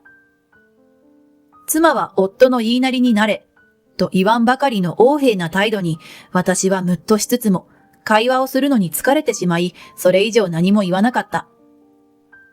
せっかくの楽しい週末のはずが気分は最悪だ。結局そのまま帰宅し、夫は気づくと家からいなくなっていた。私は夫が家を開けてくれたことにほっとした。きっと虫の居所が悪かっただけ。あの人だって少し頭を冷やせば元の穏やかな人に戻るはず。そう思っていたのだが、その次の日から夫は露骨に私を無視するようになった。朝のおはようも行ってきますも言わずに黙って家を出て行き、帰ってくるとただいまも言わず、寝るときはお休みもなしに勝手に寝床に入る。会話はないし、目を合わせることもない。まるで私が幽霊にでもなったかのように振る舞うのだ。そして、一番腹が立ったのは食事の時。いつも私は夫に温かい食事を提供することを心がけていたので、いつも通りにきちんと用意していたのだが、夫は食事になると黙ってリビングに腰掛けてスマホをいじり始める。そして私が食卓におかずやご飯を並べ始めると、いただきますも言わずに黙って食べる。かと思うと、完食した後は、ごちそうさまも言わず、ささっと自分の部屋へと戻っていく。もちろん食べた後の食器もそのままだ。ちょっと、いただきますもごちそうさまもないの？返事はない。今日のご飯の味はどう？と質問しても。こんな生活を続けていると、本当に夫への愛情はどんどん冷めていく。最初の頃は意地を張って謝ることができないのね、なんて思っていたが、結婚してもう1ヶ月だ。大人げないにも程がある。だいたい夫は誰のおかげで日常生活を送れているのか分かっているのだろうか。毎日会社に着ていくワイシャツのアイロンがけは誰がやっているの？食事の支度は？洗濯は？家の掃除は？全部働きながら私がやっているというのに、どうしてこんな仕打ちを受けないといけないの？もちろん、それも夫に直接抗議した。しかし、それにも沈黙しか返ってこなかった。そうこうしているうちに、極めつけの事件が起こった。夫が夕食の時間になっても帰ってこなくなったのだ。私は毎日仕事が終わると急いで帰宅し、夫のために食事を用意しているというのに、夫は私に何も言わずに外食をして帰ってくるように。さすがの私もこれには腹が立って、食事がいらないならそう言ってよ。せっかく作ったのに無駄になるじゃない。夫はまるで聞こえないかのような態度。頭に来た。もうこんな生活はうんざりだ。私はある決意をし、早速準備することにした。その週末、私は久しぶりに実家に戻った。実家の父はすでに他界しており、今は母が一人で住んでいる。あんたどうしたの急に。私が予告もなしに急に現れたので、母は心底驚いていた。お母さん、しばらく家に置いてもらえないかな。それはいいけど、何かあったの？結婚した娘が実家に帰ってくる理由など、だいたい想像がつくことだろう。母は心配そうに私を見た。実はね、私はこれまでの夫とのやりとりと今後のことについて話した。離婚しようと思うの。もうあの人とはやっていけないわ。一連のことを聞くと母はため息をついた。ひどい話だね。あんたが決めたのならきっとそれが一番正しい選択だよ。私はいつでも味方だからね。母の言葉に思わず涙が出た。お母さん、ありがとう。何泣いてるんだい。バカだね。夫に無視されたこの数ヶ月は本当に辛くて苦しかった。だからこそ母の優しさが余計に身に染みた。私は母に精一杯甘えることにした。必要最小限の荷物と貴重品だけ持って、私は実家にしばらく避難することにしたのだが、その日の夜、夫から電話があった。お前、今どこにいるんだ？一体何時だと思っているんだよ。どこって実家だけど。実家？どういうつもりだ？どうもこうも実家に帰るのにあなたの許可が必要なの？相変わらず生意気だな。夫はイラついた口調だ。明日はお休みよね。家にいるの？それがどうした？大事な話がしたいから家にいてくれる？私がそう言うと、夫は何か感づいたのか沈黙した。それじゃあ明日10時にはそっちに行けると思うから。おい待て！一体何の話だよ！私は返事をせずに電話をガチャリと切った。今まで散々私を無視していたのに急に態度が変わった夫。おそらく私が何を考えているのか察したに違いない。でももう遅いわ。だってもう1ミリも愛情なんて残っていないんですから。そして次の日、時間通りに私は自宅に戻った。夫は仏頂面で腰掛けている。私は夫に1枚の紙切れを差し出した。え？見てわからない？私はため息をついて指をさす。離婚届。この文字読めない？離婚？お前、何言ってるんだ？夫は明らかに焦った表情をしている。あの状況で私が離婚を考えていないと思っていたことに驚きだ。冗談だろ。冗談でこんなこと言うと思う？私のサインはすでに記入済み。いきなりどうしたんだよ。どうしてそんなに焦っているの？私のことが嫌いなんでしょ？離婚してあげるから早く書いてよ。嫌い？俺そんなこと言ってないだろ。じゃあどうして私を無視していたの？まるでいないものみたいに。そんなことで離婚だとか言ってるのか？夫は私を見て虚勢を張るように引きつって笑った。今までどういうつもりだったの？毎日私を無視して気持ちよかった？私がその態度に何も感じないとでも思ったの？夫婦喧嘩の延長だろ？離婚なんてくだらない。夫はそう言いつつも冷や汗をかいている。これはよっぽど焦っているな。こちらが精神的な苦痛を受けた分、焦りまくるといい。そう？それならあなたが今までしてきたことを証拠にまとめて裁判でもしましょうか。言っておくけれど、あなたのしたことは私の人格を否定する立派な違法行為よ。夫の行為は夫婦関係の破綻を示す証拠として十分すぎるものだ。万が一裁判になったとしても十分勝てる案件だと弁護士からお墨付きももらっている。待ってくれ。違うんだ。誤解だ。何が違うの？今更往生際の悪いこと言わないでよ。私の決意が固いと理解したのだろう。夫は泣きそうな声で私にすがってくる。俺はただ、お前に妻としてもっと俺を立てて欲しかっただけなんだ。それは妻として当然のことだろ？お前は気が強いし、何でも自分でできる女だし。だから喧嘩した時くらいは、お前から謝ってもらいたかったんだ。それって一体どういう理屈なのよ？本当にわけのわからない人。どうして私が悪くもない喧嘩で謝らなければならないのだろう。喧嘩の理由は、夫が卑屈になって悪いように解釈しただけのことじゃない。お前なら俺のことを分かってくれると思ったんだ。夫はもう半泣きだった。大の大人が情けない。何を分かってくれると思ったの？私はあなたのお母さんじゃないんだけど。妻を人間とも思わない男と夫婦なんてやっていけるわけないでしょ？そんな、俺が悪かった。だから考え直してくれよ。夫はおんおん泣きながら机に突っ伏した。考え直すも何も、この1ヶ月わからないことだらけだった。あの無視が始まった喧嘩の原因の車の件からずっと意味がわからないわよ。どうしてあんなに意味のわからないところで切れたのか。あの最新の車は、俺が喉から手が出るほど欲しかった車だったんだ。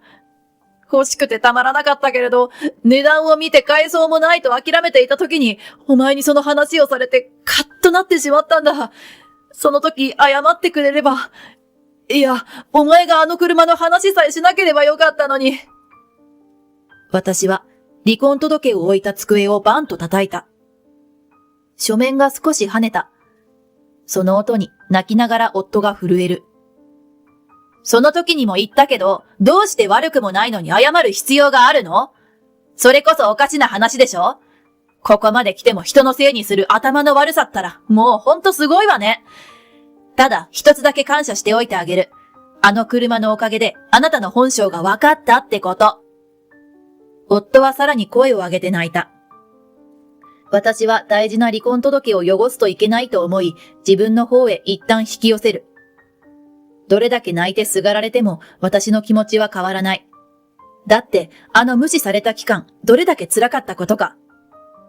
ねえ、さっきから自分のことばっかり言って鼻水垂らして泣いてるけど、私という存在がまるでいないかのように扱われる痛みや孤独、絶望感ときたら、最悪という言葉では足りないくらいってのはわかるわよね。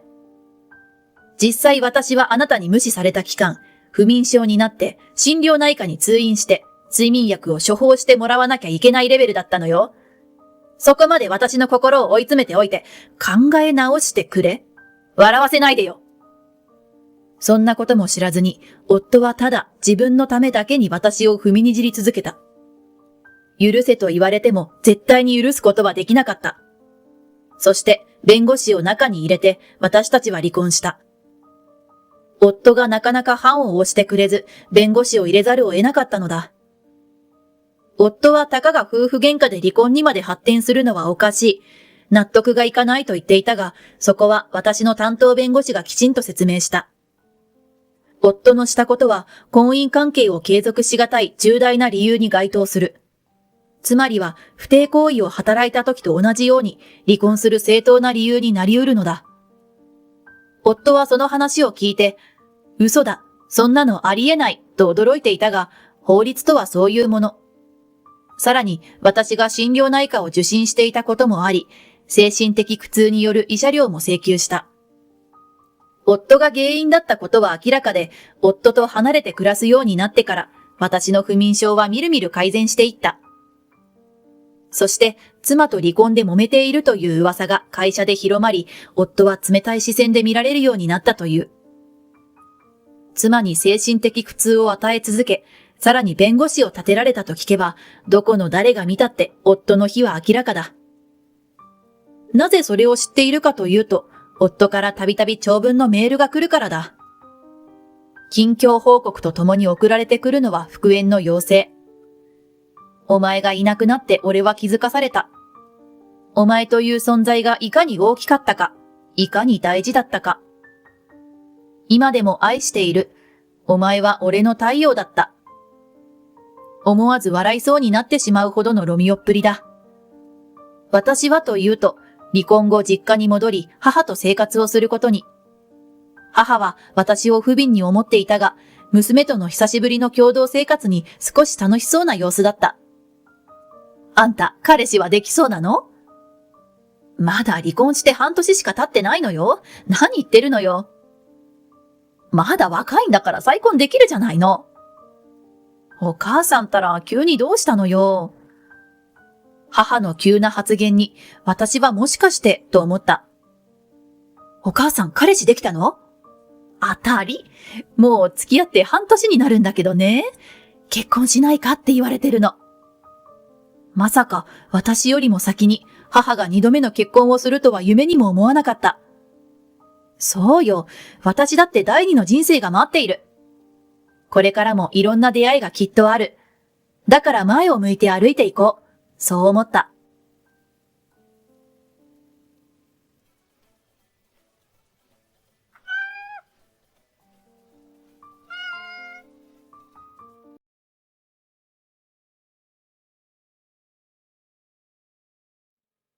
専業主婦のお前は仕事もしてなくて、家にずっといるのに何が辛いんだよ。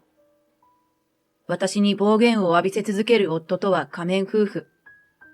外面のいい夫との関係を終わりにしたい。夫と出かけた小学校の研究発表会。娘の番だ。父が仕事の日に一日密着して、どんな風に過ごしているのか調査しました。夫よ、あなたが隠していても、娘はすべて知っている。私はさつき、専業主婦だ。娘、いちかが生まれるまでは、大手航空会社の客室乗務員として働いていた。夫の渡るは高校時代の憧れの先輩だった。地元の神社に彼と接点ができるように願ったぐらい。委員会が一緒になった時は天にも昇る気持ちだった。少しは話ができるようになってからはドキドキの毎日だった。だが楽器が変わり、委員会の任期終了の日が来てしまった。その後は会話の機会もなくなった。それから何も起こることはなく、渡は卒業してしまったが、彼のことを忘れたことなんて一度もなかった。時が経ち、大手航空会社へ客室乗務員として就職して一生懸命働いている私に、神様が奇跡を起こしてくれた。たまたま私が担当したフライトに彼が搭乗していたのだ。ちゃんと彼と接点のできた後、お礼参りに行ったのが良かったのだ。もちろん仕事中だから派手なことはできなかったが、無事渡との接点が再びつながった。その後、めでたく彼とゴールイン。彼の実家にご挨拶に行った時、彼のご両親も大変喜んでくれて、うちは男ばかりだったから娘ができたようで嬉しいよと温かく迎えてくれた。お父さんは、あの子を泣かしたら許さんぞ。生涯大事にしろよ。それが男ってもんだ。と言ってくれて、男気あふれる頼もしい人だなと思わず笑みがこぼれた。それからも順調そのもの。新居として駅直結のタワーマンションを購入し、可愛い娘にも恵まれた。義両親との関係も全く問題なし。そして三人はいつまでも幸せに暮らしましたとさ、おしまい。となれば最高なのだけど、人生はそんなにうまくいかないのだ。娘が4年生になる頃、夜に寝つきが悪くなったのをきっかけに、私は精神に変調をきたしてしまった。夫は出張が頻繁にある仕事だ。私の実家も夫の実家も遠い。辛い時、近くに頼れる人もいなかった。10年耐えて頑張ってきたが、ついに限界を迎えてしまったのだ。私はもともと完璧主義の傾向が強かった。それがいけなかった。自分で自分を追い詰めた結果、心も体も壊してしまった。まともに家事もできず、泣いてばかりいる私に対し、その頃から夫の態度が冷たくなった。専業主婦のお前は仕事もしないで家にずっといる。一体何が辛いんだよ。実家の母に駆けつけてもらい、なんとか私の病気は回復したが、その後の夫婦関係は完全に破綻した。夫が私を見下すその態度はどんどんエスカレートした。家事にも文句の言い通しだ。やれ洗濯物にシワがついてるだの、部屋の隅に埃が落ちてるだの、大した料理も作れないだの。私はさらに追い詰められていった。しかし一歩外に出ると夫の態度は一変し、妻思い、家族思いの素敵な旦那さんを演じる。それは娘の前でもだった。その姿は憧れていた頃の素敵な彼のままで見ていて切なくなった。そんな夫に合わせて笑う自分に嫌気がさしたが、完全に夫の支配下にある私は逆らえなかった。そんな日々が続いたある日、夫のに気づいてしまった。夫がトイレに行っているとき、彼のスマホのポップアップ通知をたまたま目にしてしまったのだ。そこには知らない女性の名前とハートマークのついたメッセージがあった。ショックだったが、今の夫婦関係ではいつかこんな日が来るのではないかと覚悟していた自分もいた。それでも私には何もできなかった。家庭に波風を立てたくない。離婚したら子供がかわいそう。それらの気持ちは嘘ではない。ただ、それより何より夫と向かい合う勇気すらなかったのだ。念のためと、それからは浮気の証拠を細々と集めていたが、どれも夫に言いくるめられそうなものばかりで決定打にかけていた。このままこんな生活を続けていくなんて辛すぎる。また、心身を病んでしまうかもしれない。どうしたらいいの？そんな私をさらに絶望させる出来事が起きた。娘の誕生日のこと。その日は平日だったため、夫が仕事帰りにケーキを買って帰ってきてくれることになっていた。有名なパティシエが作るとても美味しいケーキで、もちろん娘も大好き。とはいえ、日常的に食べられるようなものじゃない。今回は特別よ、と言うと、娘が飛び上がって喜んでいた。18時。食事の準備がそろそろ整いそうな頃、夫はまだ帰ってこない。連絡を入れても既読にならない。20時、まだ帰らない。娘とご飯を食べ始める。22時、帰ってくる様子がない。娘は眠った。私をないがしろにする態度にはもう慣れた。けど、娘に対してこの仕打ちは許せない。今日ばかりはしっかり言わないとと気を引き締めた。日付も変わって深夜2時。やっと夫が帰ってきた。帰ってきても何も言わない夫。私はリビングを出て、そのまま洗面所に向かう彼を追いかける。ちょっと。なんだ、起きてたのか。ねえ、今日はいちかの誕生日よ。ケーキは？何してたのよ。話しながら涙が溢れてくる。ああ、忘れてたわ。仕事してたに決まってんだろ。こっちは疲れてんだよ。いい加減にしろ。謝罪の言葉一つもない。仕事じゃなくて、相手といたのだろうということも安易に想像がつく。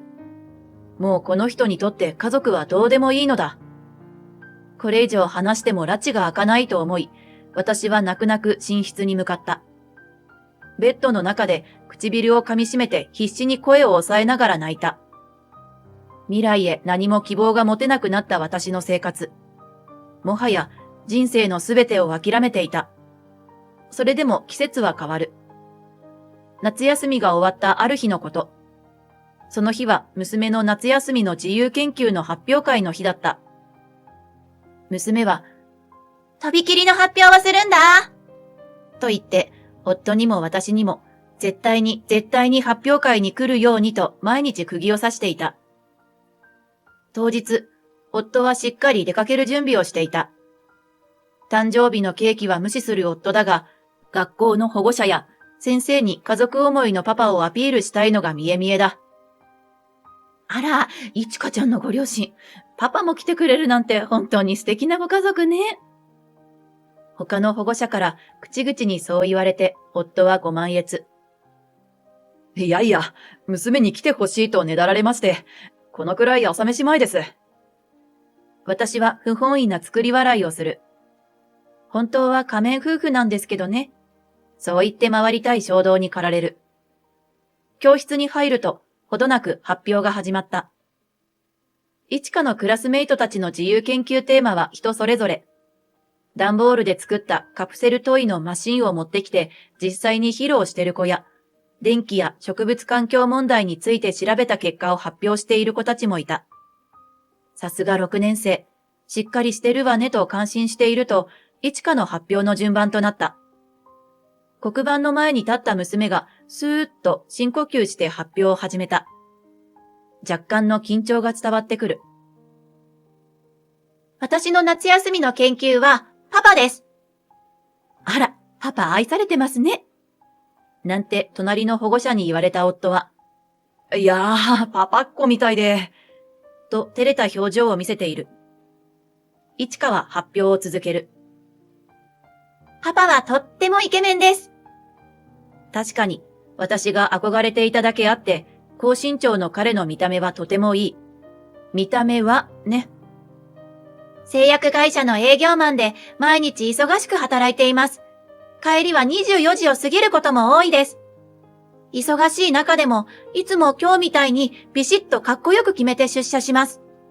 家のことは母に任せっきりで、休日も仕事だと言って出かけていきますが、父の仕事は本当に忙しいのか、毎日何をしているのかを夏休み中に調べてみました。いちかの発表内容の雲行きが怪しくなってきた。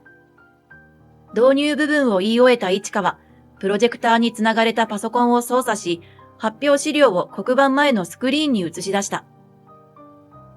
私は、父が仕事の日に1日密着して、どんな風に過ごしているのか調査しました。7時起床、母の作る朝食を食べて、8時出勤、9時出社。9時半に外回りのため外出。この時、必ずある女性社員を引き連れています。10時頃会社から離れたカフェに入り、女性とイチャイチャします。教室内が一気にざわつく。夫はあたふたしているが、いや、何のことだか。子供の言うことって、ほんと、と周りの保護者に必死に取り繕っている。12時にはファミレスに移動して女性と昼食を食べ、食後にまたイチャついた後、14時頃に営業先の会社に訪問してやっと仕事をします。訪問後、15時半頃に再び先ほどの女性と落ち合ってホテルに入っていきます。ホテルには2時間ほど滞在し、17時頃会社に戻って18時退勤。退勤時もまた女性とイチャイチャしながらレストランで夕食をとります。待て、いちか。何言ってるんだ。おい、先生、こんなの今すぐやめさせるべきだろ。教師が何やってるんだ。夫はまだまだ強気な姿勢を保っているが、ものすごい量の汗をかいている。そもそも証拠がないだろうが。焦りすぎて誰が見ても黒っぽい感じになってますよ。一課の担任、佐藤先生は静かに言い放った。すみません。静粛にお願いします。少々イラついている様子だ。少し時間は遡る。発表会の前日のことだ。私は一課の部屋に呼び出され、先に謝られた。私の集めていた不倫の証拠を偶然見つけ、夫の火遊びを知っていたこと。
辛かったよね。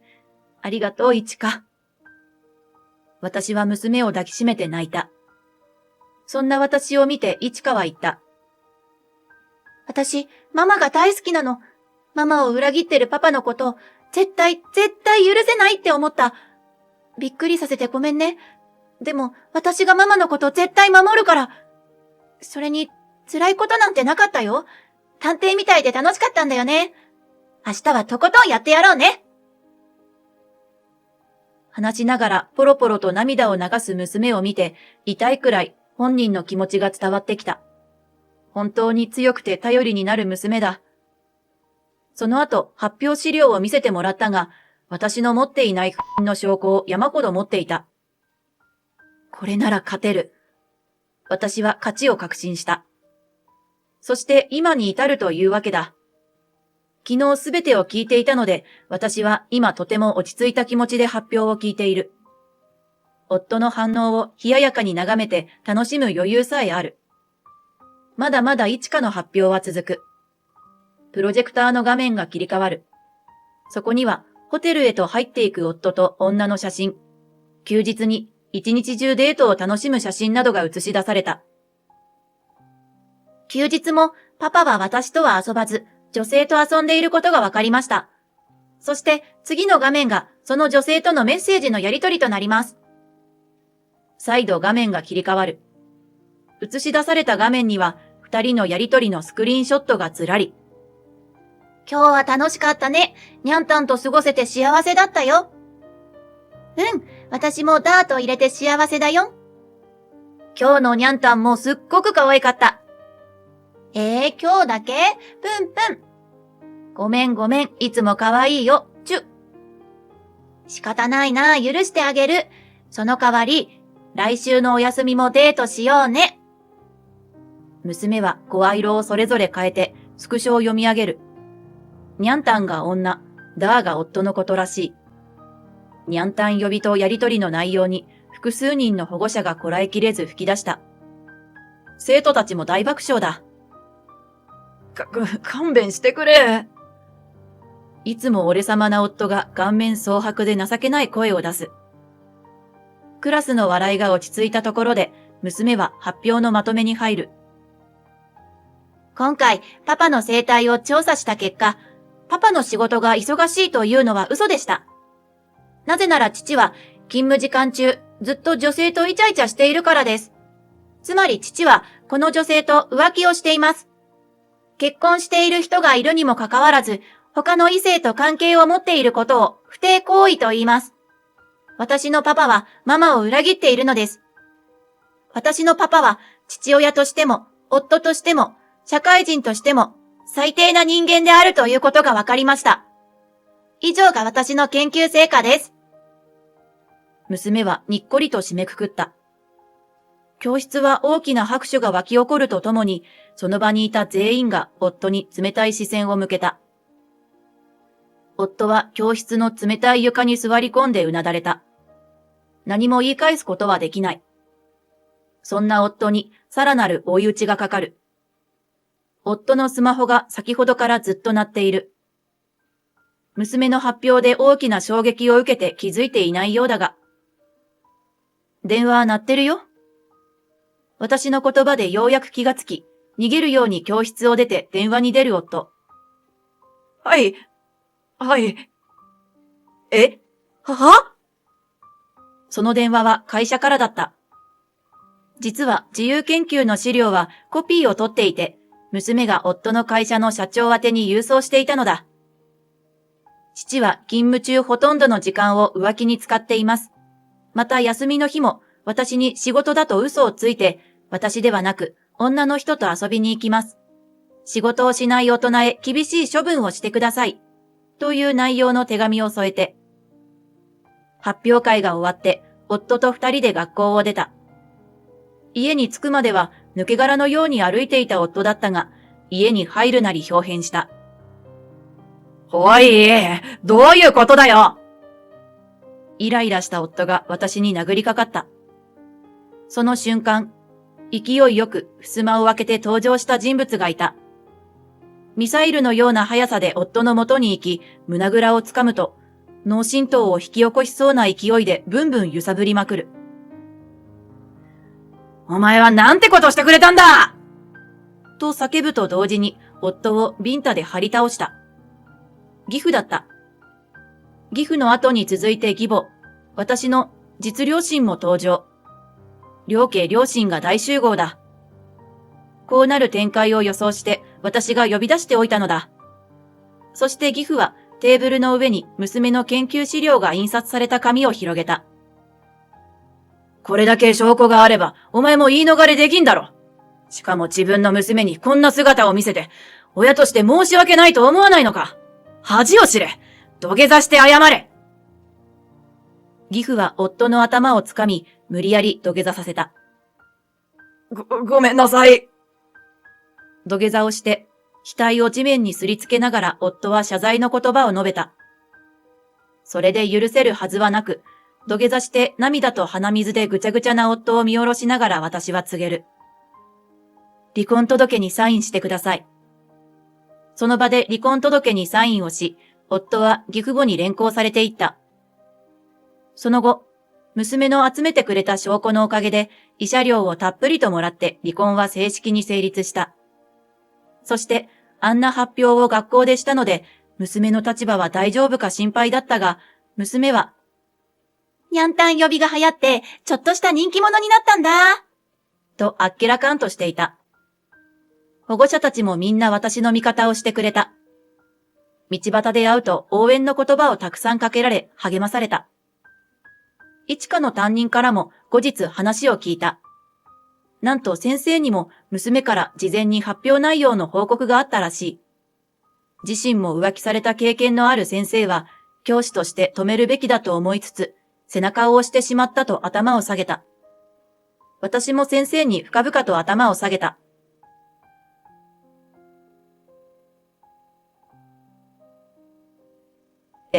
グループ企業である地方のブラック企業の工場へ左遷され、心身ともにかなりしんどい日々を送っているようだ。相手の女性も発展途上国の事務所へ移動させられ、もうこの国にはいないと聞いた。いろいろあったが、すべてが片付いた今、私は娘と二人で幸せな日々を送っている。夫から離れた私は精神的に落ち着いた生活を取り戻した。以前の自信が戻ってきたので、娘の中学校入学を機に、航空業界に再就職した。もう結婚はこりごりだ。エネルギッシュな日々を私のペースで思い切り楽しみたい。そして仕事以外の時間は娘と思い切り関わりたかった。中学生になった娘。人並みの反抗期はあるものの、いつでも友達のようにお互い何でも相談し合える仲だ。バリバリと空港で働く私を見て、ママみたいに自立したかっこいい女性になりたい。と目を輝かせて話してくれる。私がこうなれたのはすべてあなたのおかげだよ。私の人生をかけてこの子には恩返しをしたいし、絶対に幸せにする。今年の冬休みには娘と一緒にニューヨークへ旅行に行く予定だ。ニューヨークのクリスマス、ニューイヤー楽しみだな。冬休みの自由研究はニューヨークで楽しいことを考えようね。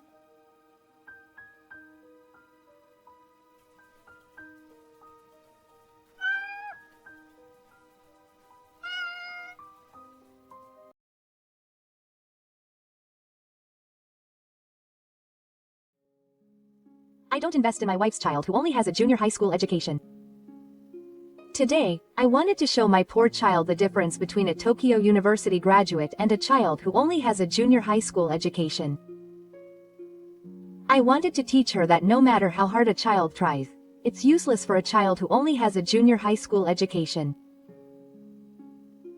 My mother-in-law looked down on me and my daughter who only have a junior high school education, as if comparing them to my sister-in-law and her child who both have a Tokyo University education. Mom, you're wrong. You should understand the strength of us, as a parent and child, from our attitudes to our perceptions. I'm Sine Watanabe, 42 years old. When I was in high school, my single mother passed away, so I stayed in high school and did various jobs to make a living. My mother, who only had a junior high school education, worked hard to support the family. I grew up watching her back, so I know that academic background is not everything. I decided to carve out my own path no matter how tough the situation, and have lived my life up to now. And now I have a precious family, my husband, Hishi, and my daughter, Hamari, who is in high school. I married my husband when I was 26 years old, and gave birth to our daughter the following year. Now that our daughter is in high school, I'm busy making lunch boxes every day. Mom, do you know my ribbon? Oh, I'm sure it was in the bathroom. Here you go. This is my lunch. Thank you, I'll be off then. Although I'm busy every morning, I'm happy and satisfied with my fulfilling days. However, it took me a long time to be able to live like this. To be honest, my life hasn't been smooth sailing so far. The first experience was right after my mother passed away. Since I was still a minor, I was finally able to rent an apartment with a relative as a guarantor. From there, I worked as hard as I could to make a living. I worked part-time at a convenience store and a restaurant, and somehow managed to make ends meet. But if you work hard, someone will notice you. When I was in my 20s, I continued working part-time at a coffee shop, and my boss asked me if I would like to take the full-time employee voting system. I passed the Oriental exam and started working as a full-time employee. The coffee shop I worked at was a chain store and was located in various places, so I worked at various stores. One of those stores was located on the first floor of the office building where my husband worked, and that's how I met him. My husband orders the same coffee at the same time every morning, so I, who receive the order, have become accustomed to him and we exchange words. Good morning. Can I have something please? Yes. Hot caramel latte. Yes. I have a meeting coming up, so I need something sweet to wake me up. That's tough. Good luck. We continued this exchange for about a year and started dating. Then, when I was 26, I accepted his proposal, but my mother-in-law hated me from the beginning. When I told her about my life during the wedding greeting, she immediately opposed the marriage. Are you a junior high school graduate? Everyone in my family is an elite. I wonder if you, who has a low education, can support my family. I will do my best to support you, she-san. Oh, if it was just words, you could say it as much as you want. Mom, don't say such mean things. You are an excellent person. What are you talking about? When I asked you, you said you were just a coffee seller. I don't want you to be lumped in with my family. Everyone in my family is from Tokyo University. My brother Yuichi is an elite who misses out, and she works for a big company. She's the only wife. Miku-san is from Tokyo University. And yet. What was her name again? Sanae. That's right. Sanae-san didn't even finish high school properly. I wonder if she's not a good match for my family. Granny, if you're going to bully me that much, I'm going to cut ties with this family. No, hey. I didn't just say it because I was a little worried. I'm honest, so I can't help but say things that bother me. Hiroshi, don't be like that. With my husband's intervention, we were able to get married. But that didn't mean that my mother-in-law accepted me. Whenever I visited my parents' house after getting married, I was always compared to my brother's wife, Miku-san.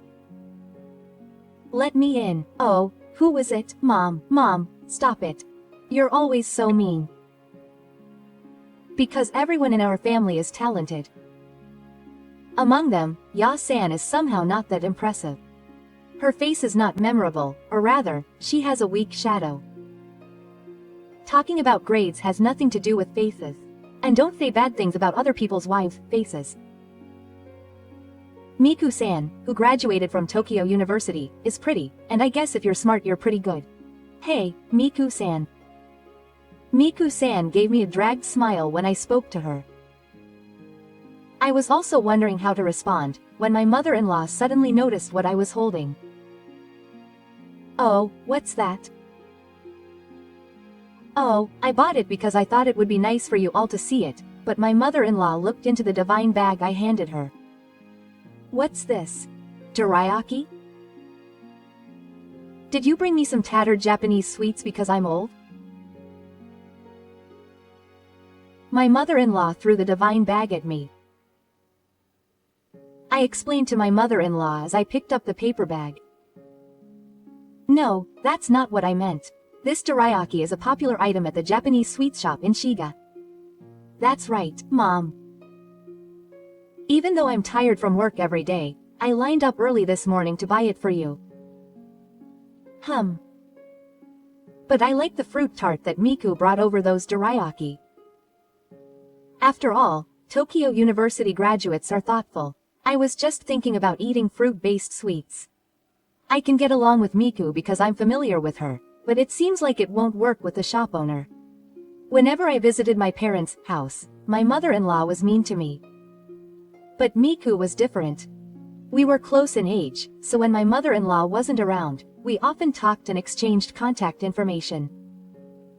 However, when Miku and I were having a good time talking, my mother-in-law's attitude towards me got worse, so I tried not to talk about it in front of my mother-in-law as much as possible.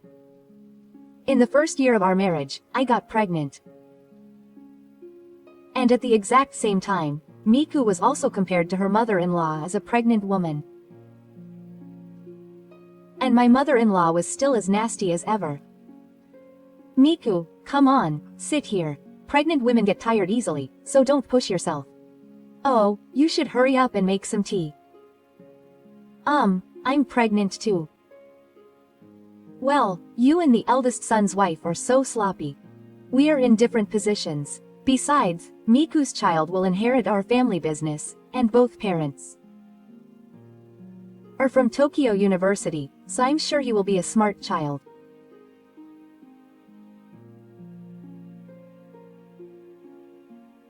Even though we are both pregnant women, Miku was treated well, and I was treated like a fire government whenever I went to the pseudo family home.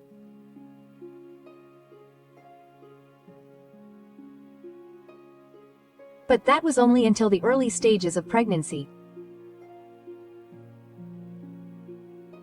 Even I, with such a big belly, didn't want to be harassed by my mother-in-law.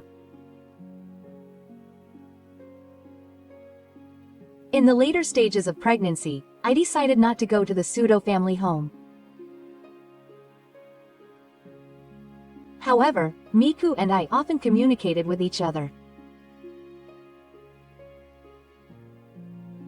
We discussed ways to reduce the burden, and also had fun talking about baby goods and baby products.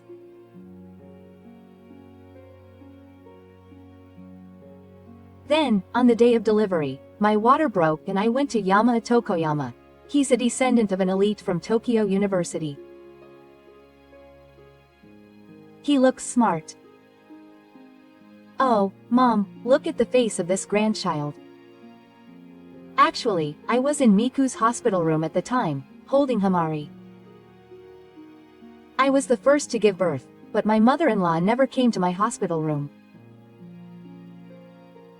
I thought it was inevitable because she hated me, but when I was in Miku's hospital room, my mother-in-law came, so I asked her to take a look at Hamari.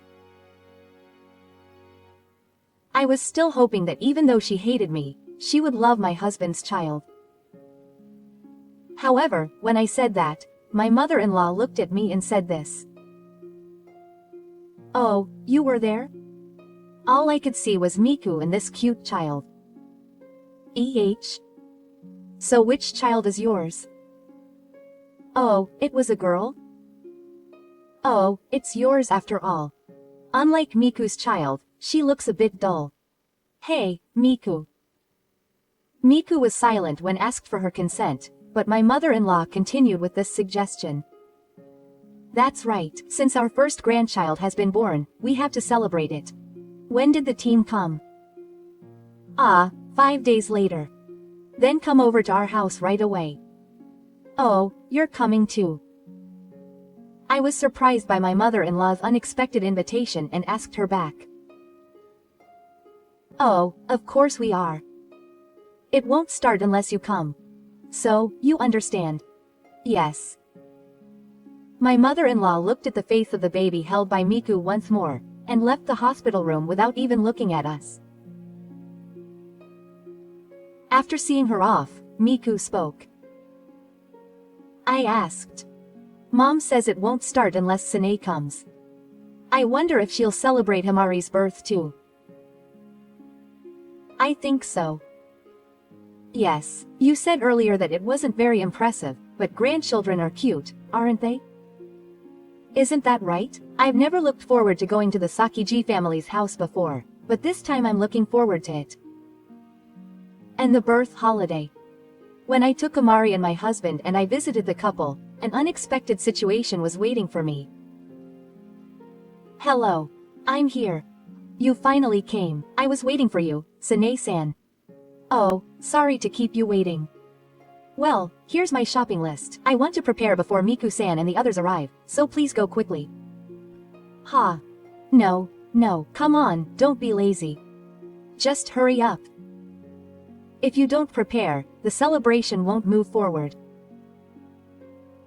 So I asked my husband to decide, and went to prepare without being told, and went to pick up the things that had been ordered.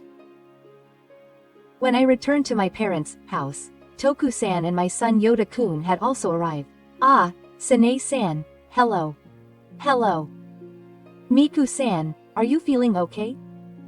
Yes, you're feeling fine, but it's still hard to give birth at night.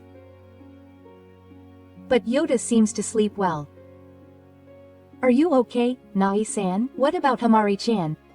I feel like I'm saved by waking up every 3 hours. so it's hard not to sleep at night and lose sleep. Let's both do our best for our children. Yes. When Miku and I were talking with a smile, my mother-in-law suddenly interrupted. Hey, Sane-san, what kind of oil are you selling? Hurry up and prepare the food. Oh, Mom, I'll help too. Oh, Miku-san was sitting and finally left the office. You must be tired from taking care of the cute thing. Take a rest when you can. Oh, if you don't mind, I'll prepare a futon for you. You don't have to go that far, right? Come on, Sane-san, hurry up and get ready in the kitchen. This is the difference between the eldest son's wife and the second difficult wife. Why does the second son's wife have to be bossed around even though they gave birth at the same time? Anyway, I prepared as I was told, and my mother-in-law started celebrating Miku-san's parent-child relationship with a smile.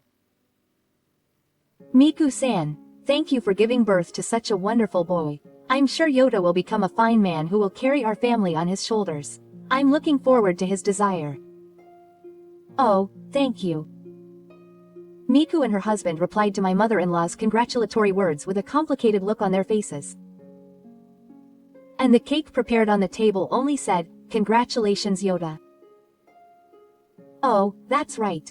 This is a birth gift from me to Miku and Yoda. Thank you. My mother-in-law handed Miku an envelope she had prepared in advance and looked satisfied. So I couldn't help but ask.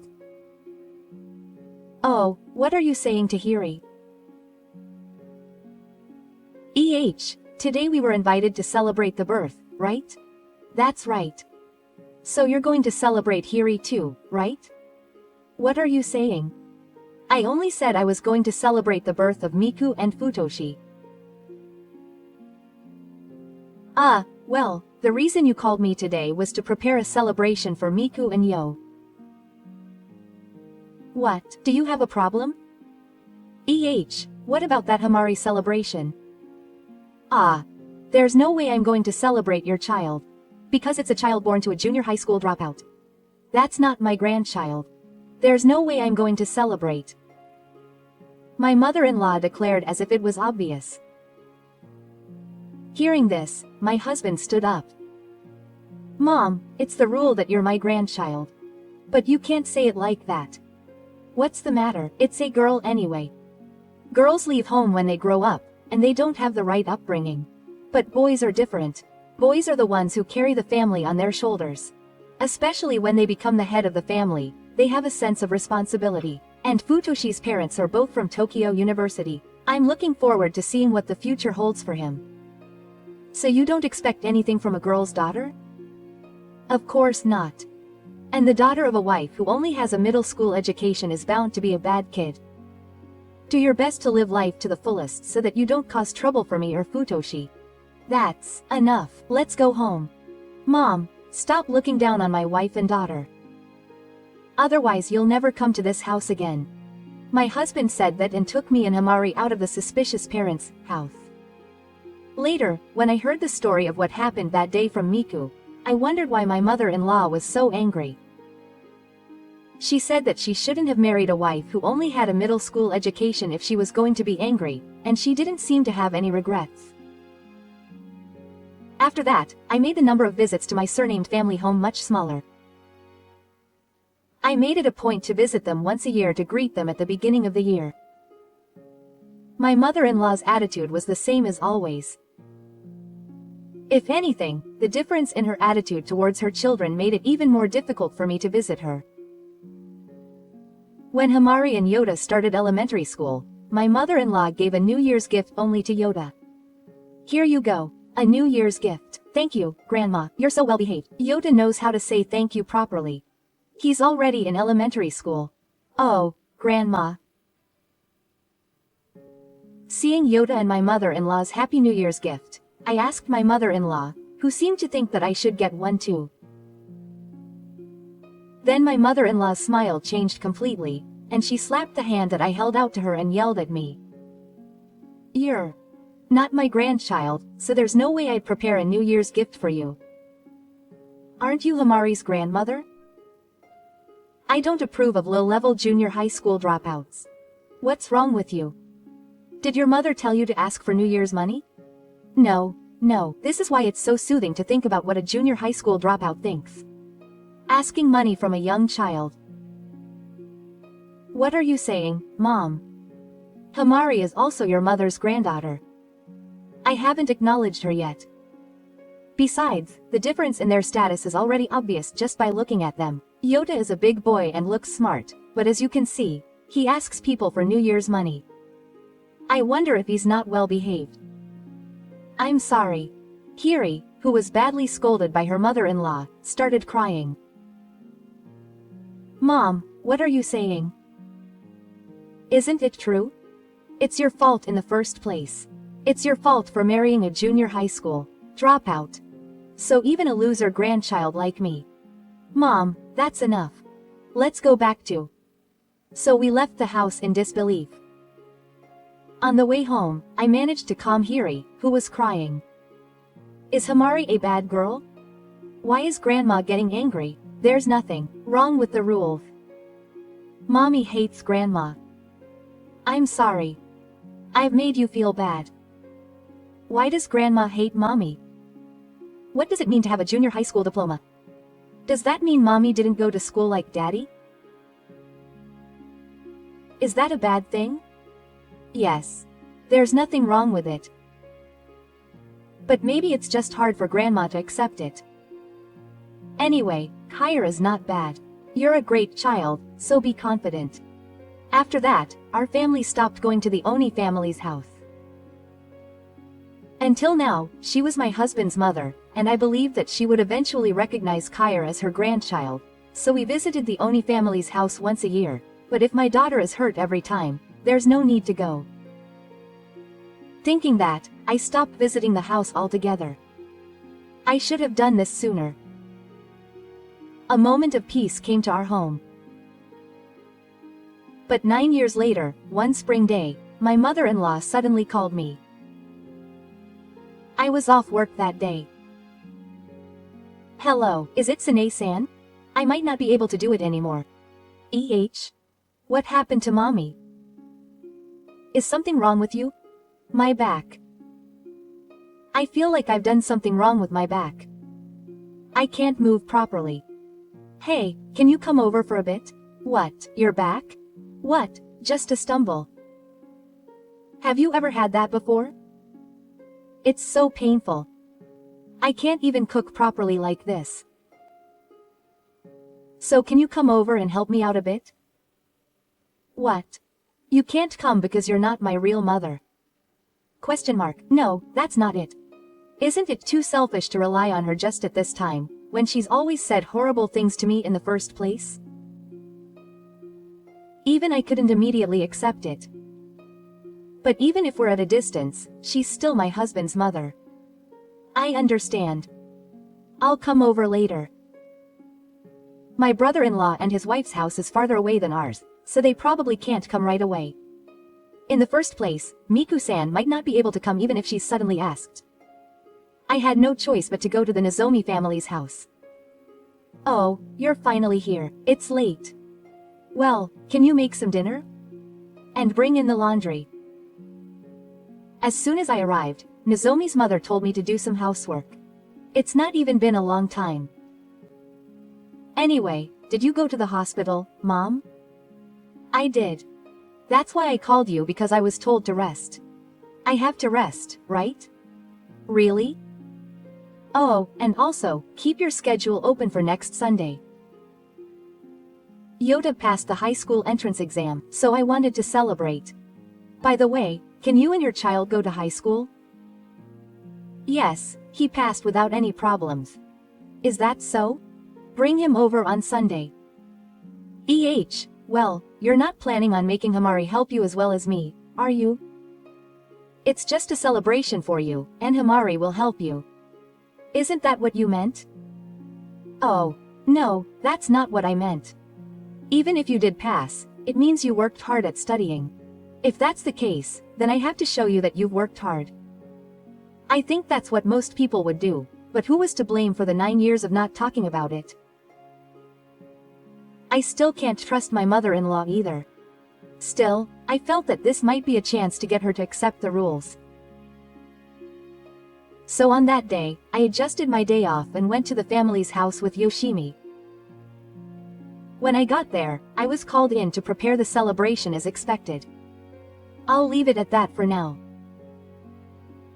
Hamari, who hadn't been to her parents' house for a long time, volunteered to help me. When my brother-in-law and his wife arrived, my mother-in-law greeted them with a big smile that she had never shown to us before. Welcome, you did well this time. It's amazing that you passed Nankan High School. Don't praise me like that. It feels like you finally passed. But it's amazing that you passed.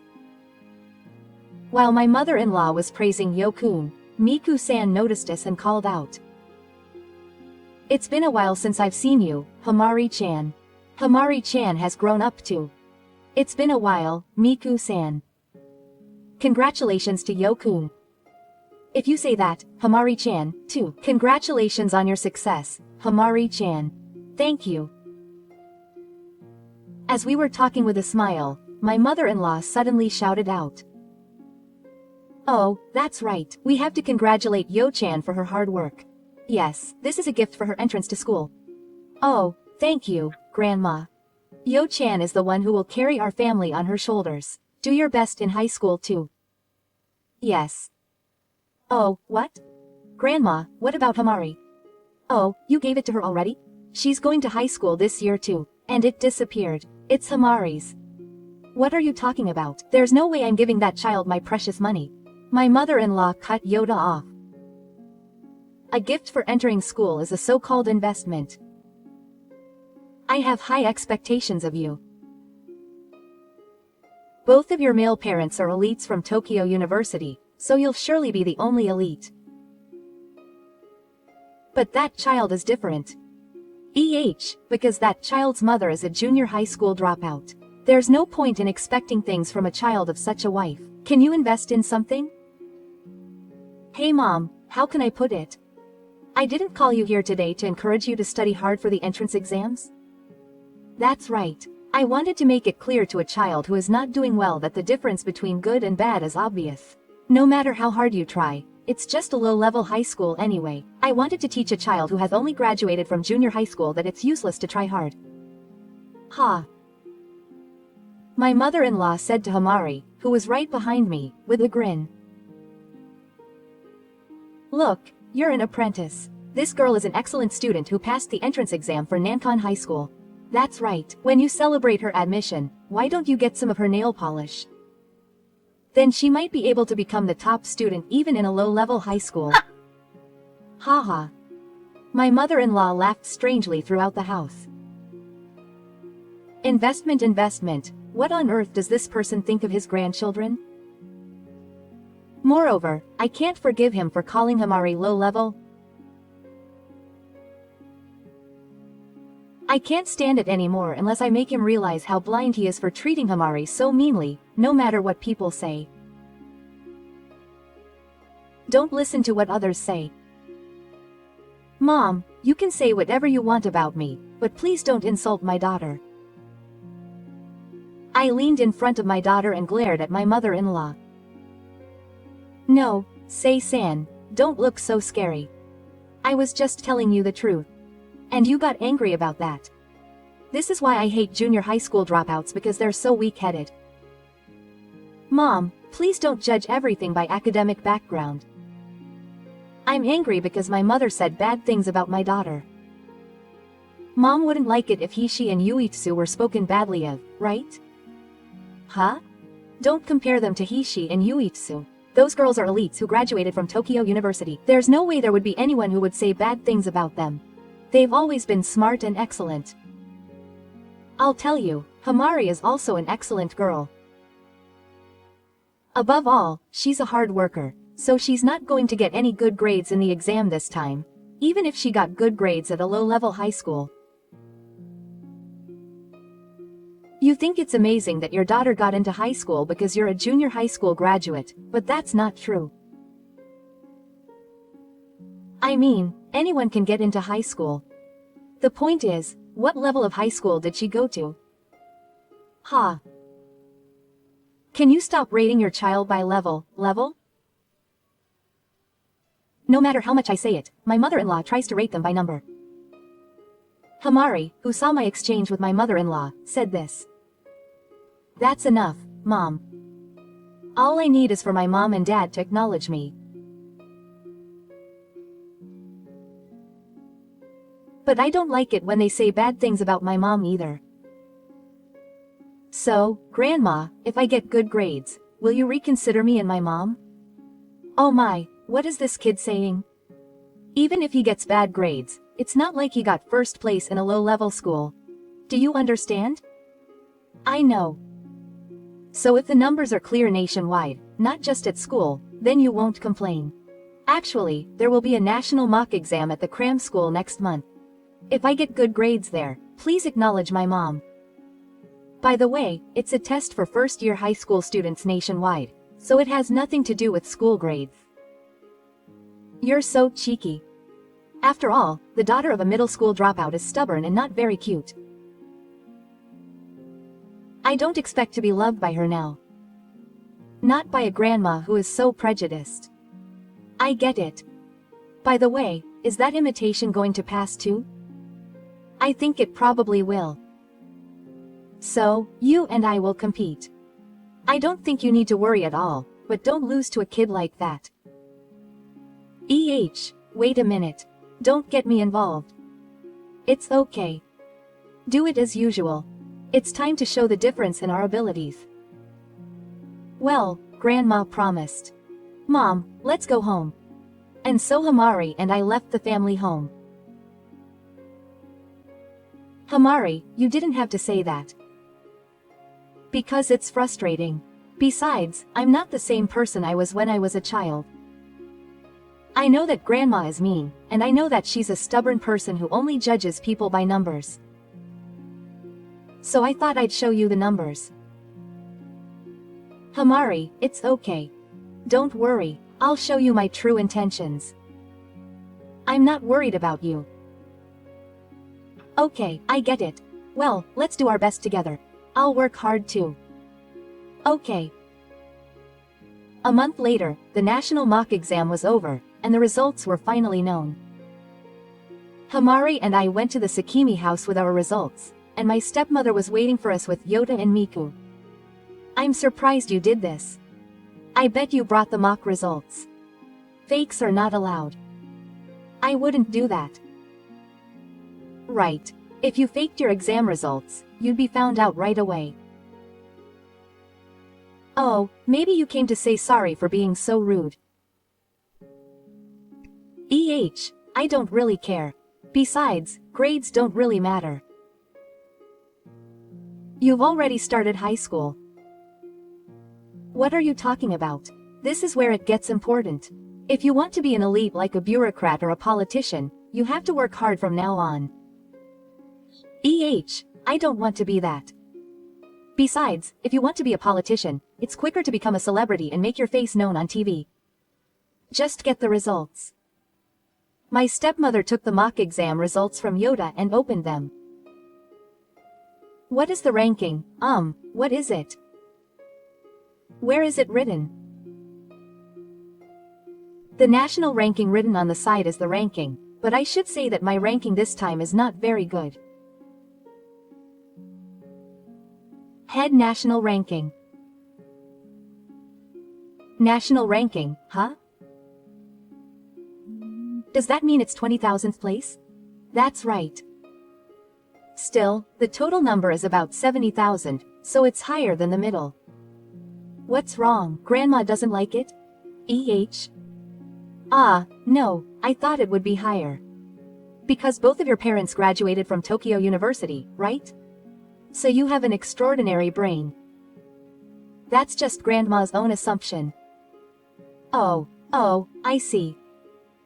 Well, but being better than the middle means you're higher up the country. Yeah. More than the middle. Okay, now it's your turn. Come on, show me the results. Saying that, my mother-in-law snatched the results that Hamari had handed her.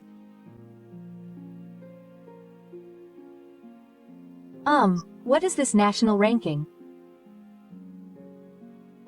Did you fake it after all? I wouldn't do that. This is my ability. What? It's not what it is it what it is? It's the same. Mom, you're being mean. Numbers don't lie. That's the rule of ability. How's it going? I mean, I'm number 1, but it's only 20,000th place. Is she really number 1 in the country? She's a middle school dropout. It's true. She's a strong girl, though. Hamari is more hardworking than anyone else. Hamari, yes. Because she grew up watching her mom and dad work hard every day. But even high school is low level. It was Yoda who answered my stepmother's suspicious question. What are you talking about, Grandma? Hamari got into a high school called Nankon of Nankon. I told my stepmother, who was staring blankly. I've always had good grades, but my grades started to improve dramatically from junior high school, and thanks to that, I was accepted into high school with the highest grades, and even gave a speech to the new students at the entrance ceremony. No, I'm lying. Hamari spoke to her mother-in-law, who looked like she couldn't believe it. It's true, Grandma. And this time, I put more effort into the exam than usual, so I ended up in first place. In a way, Grandma turned on my motivation switch. Yes. Well, as promised. Grandma, please don't look down on me and Mommy from now on. My mother-in-law still looked like she couldn't believe it. But why? Because she's the daughter of a wife who only graduated from junior high school. Mom, it doesn't matter to a child whether their parents graduated from junior high school or not. Oh, I get it. This child is probably like Hishi. That's why she must be a hard worker and a good opponent. That's right, so the genes of a wife who only graduated from junior high school were weak. What? I see. You just happen to inherit good genes. You're a Hishino child, as expected. Her mother-in-law said this and tried to approach Hamari. Seeing this, Hamari sighed and started talking to her mother-in-law face to face. If that's what you're saying, then I think I became a hard worker because I grew up watching my mother always try her best. This dream of grading from junior high school is working hard. What is this child talking about? Grandma, my mother has a great national qualification. Do you know? What? National qualification? What do you mean? My mother has a qualification called a coffee grader. What is that? My mother asked me, so I explained it briefly. It's a national qualification for coffee. What? It's just a coffee qualification. It's not a big deal. What are you talking about, Grandma? It's an amazing qualification that the pass rate for a coffee grader is about 0.019% of coffee workers worldwide. Only about 300 people in Japan have this qualification. It's such a rare qualification. I saw my mother studying hard every day to get this qualification, so I decided to do my best in what I can. Hamari talked about me as if she was bragging about me.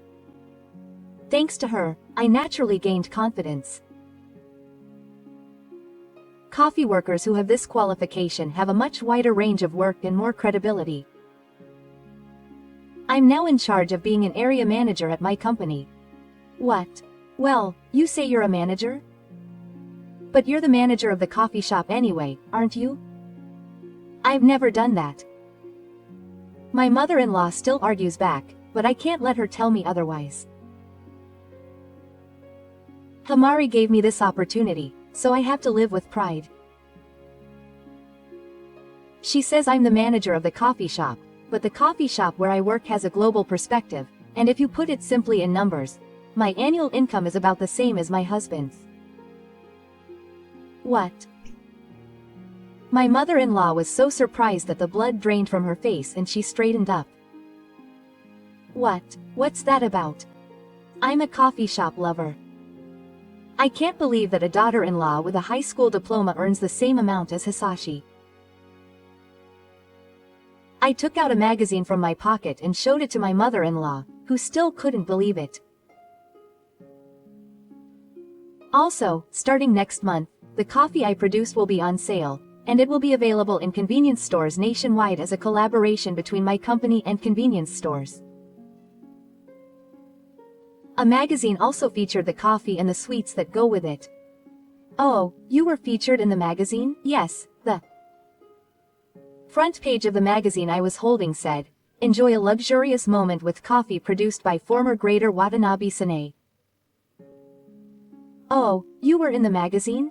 Yes, in fact, we've filmed a commercial for it and it will be aired from next month. Wait, does that mean you'll become a celebrity? I guess it'll be something only those in the know will know. I told you because I'm your grandma.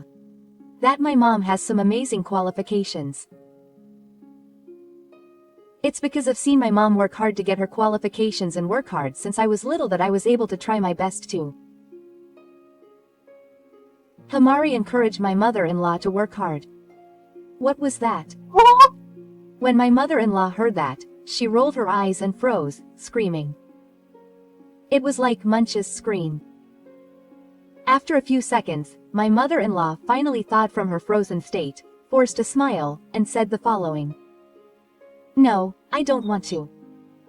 I thought Sane-san could do it if she tried. Oh. No, Hiroshi didn't see the old days after all. If Hamari keeps up this way, she could become a doctor. That would be genius. I'm sure Grandma would be proud to have a doctor in her family. You're definitely going to be a doctor. Mom, don't decide Hamari's future on your own. It's up to Hamari to decide her future. What are you talking about? With such good grades, she should aim to become a doctor now. Her parents have to give her the rails to do that. That's what parents are supposed to do. She has to do her best for the sake of her cute rules. My mother-in-law says it's for the rules, but her head is full of her own ideals. Oh, that's right. If he's working this hard, we have to give him a gift for his entrance into school. Miku-san, you gave him a gift for your entrance into school the other day, right? What? Give it back. Because an entrance gift is what they call an investment. But then you come with Yoda, aren't you disappointed? I had high expectations because you have parents who graduated from Tokyo University. That's why I'm changing my investment to Hamari. Come on, hurry up and give it back. The stepmother holds out her hand at Miku and Yoda. No, you can't. I already bought the game software I wanted. It's a game software. You're going to lose because you do stuff like that. You're a disgrace to our family. Don't come to this house anymore. Next to Yoda, who was surprised by the scale of the reversal, Miku, who had been silent up until then, retorted to her stepmother. Your mother is terrible. What are you saying? Isn't it true? I had high expectations because you have parents who graduated from Tokyo University. Miku is Miku. If you had made Yo study properly, she would have become a good student. Maybe you were too lazy with your parenting when it came to games. The stepmother's blade now turned towards Miku and her child. And she gave us a smile that she had never shown to us before. From now on, I'm Hamari. Oh, and by the way, Sane-san, you'll have to send me money starting next month. When I was younger, I couldn't expect Miku-san to send me money, but you and your husband work and you both make a lot of money, so I think I can count on you. I'll accept you as my wife, so can you give me a little favor as a token of my gratitude? I won't do that. A low male voice rang out.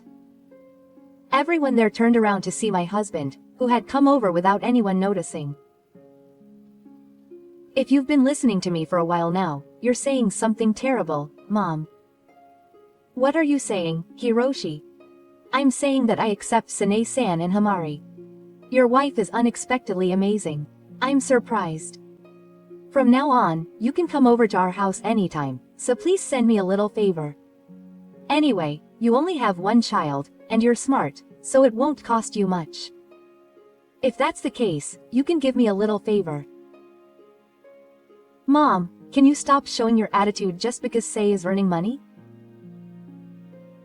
Aren't you ashamed of your bad attitude towards Yoda? I'm not ashamed, I'm just proud that I have a great grandson and a capable wife. Oh, you don't understand anything. We don't work for your appearance, and the children don't study for you. Why can't you just love me like a normal person? I believe that one day you would accept us as normal.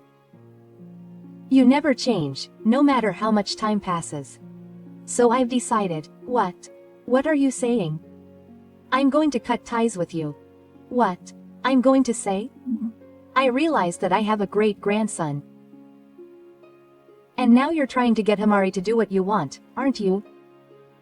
That's not going to happen. I just wanted you to know how hard Nae and Hiri worked, and I don't want you to interfere with their future career paths. But once you depend on me, you'll keep interfering. I didn't mean it. I was just thinking about my children. But you've been so mean to me up until now. I've heard everything and I know. Actually, I wanted to cut ties with her as soon as I heard about the school entrance celebration the other day, but I didn't say anything because Hamari said she really wanted her mother to acknowledge her. But I've done what I had to do, so I'm going to cut ties with her. Hey, if you do that, you'll just be left behind as unfit for me. You're not unfit in the first place, are you? Don't judge your cute grandchild by whether he's good or bad. Well, let's go now, Hamari, wait for me and send him off. My mother-in-law grabbed my husband's arm, but my husband gently shook her hand off. Miku-san and Yoda-kun, let's go too. If we stay here, they'll make some weird accusation. Let's go before that happens.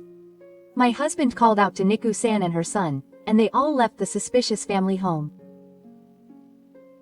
My mother-in-law, who was left behind, sat down and cried out to wait until the end. A few months later, my mother-in-law entered a facility.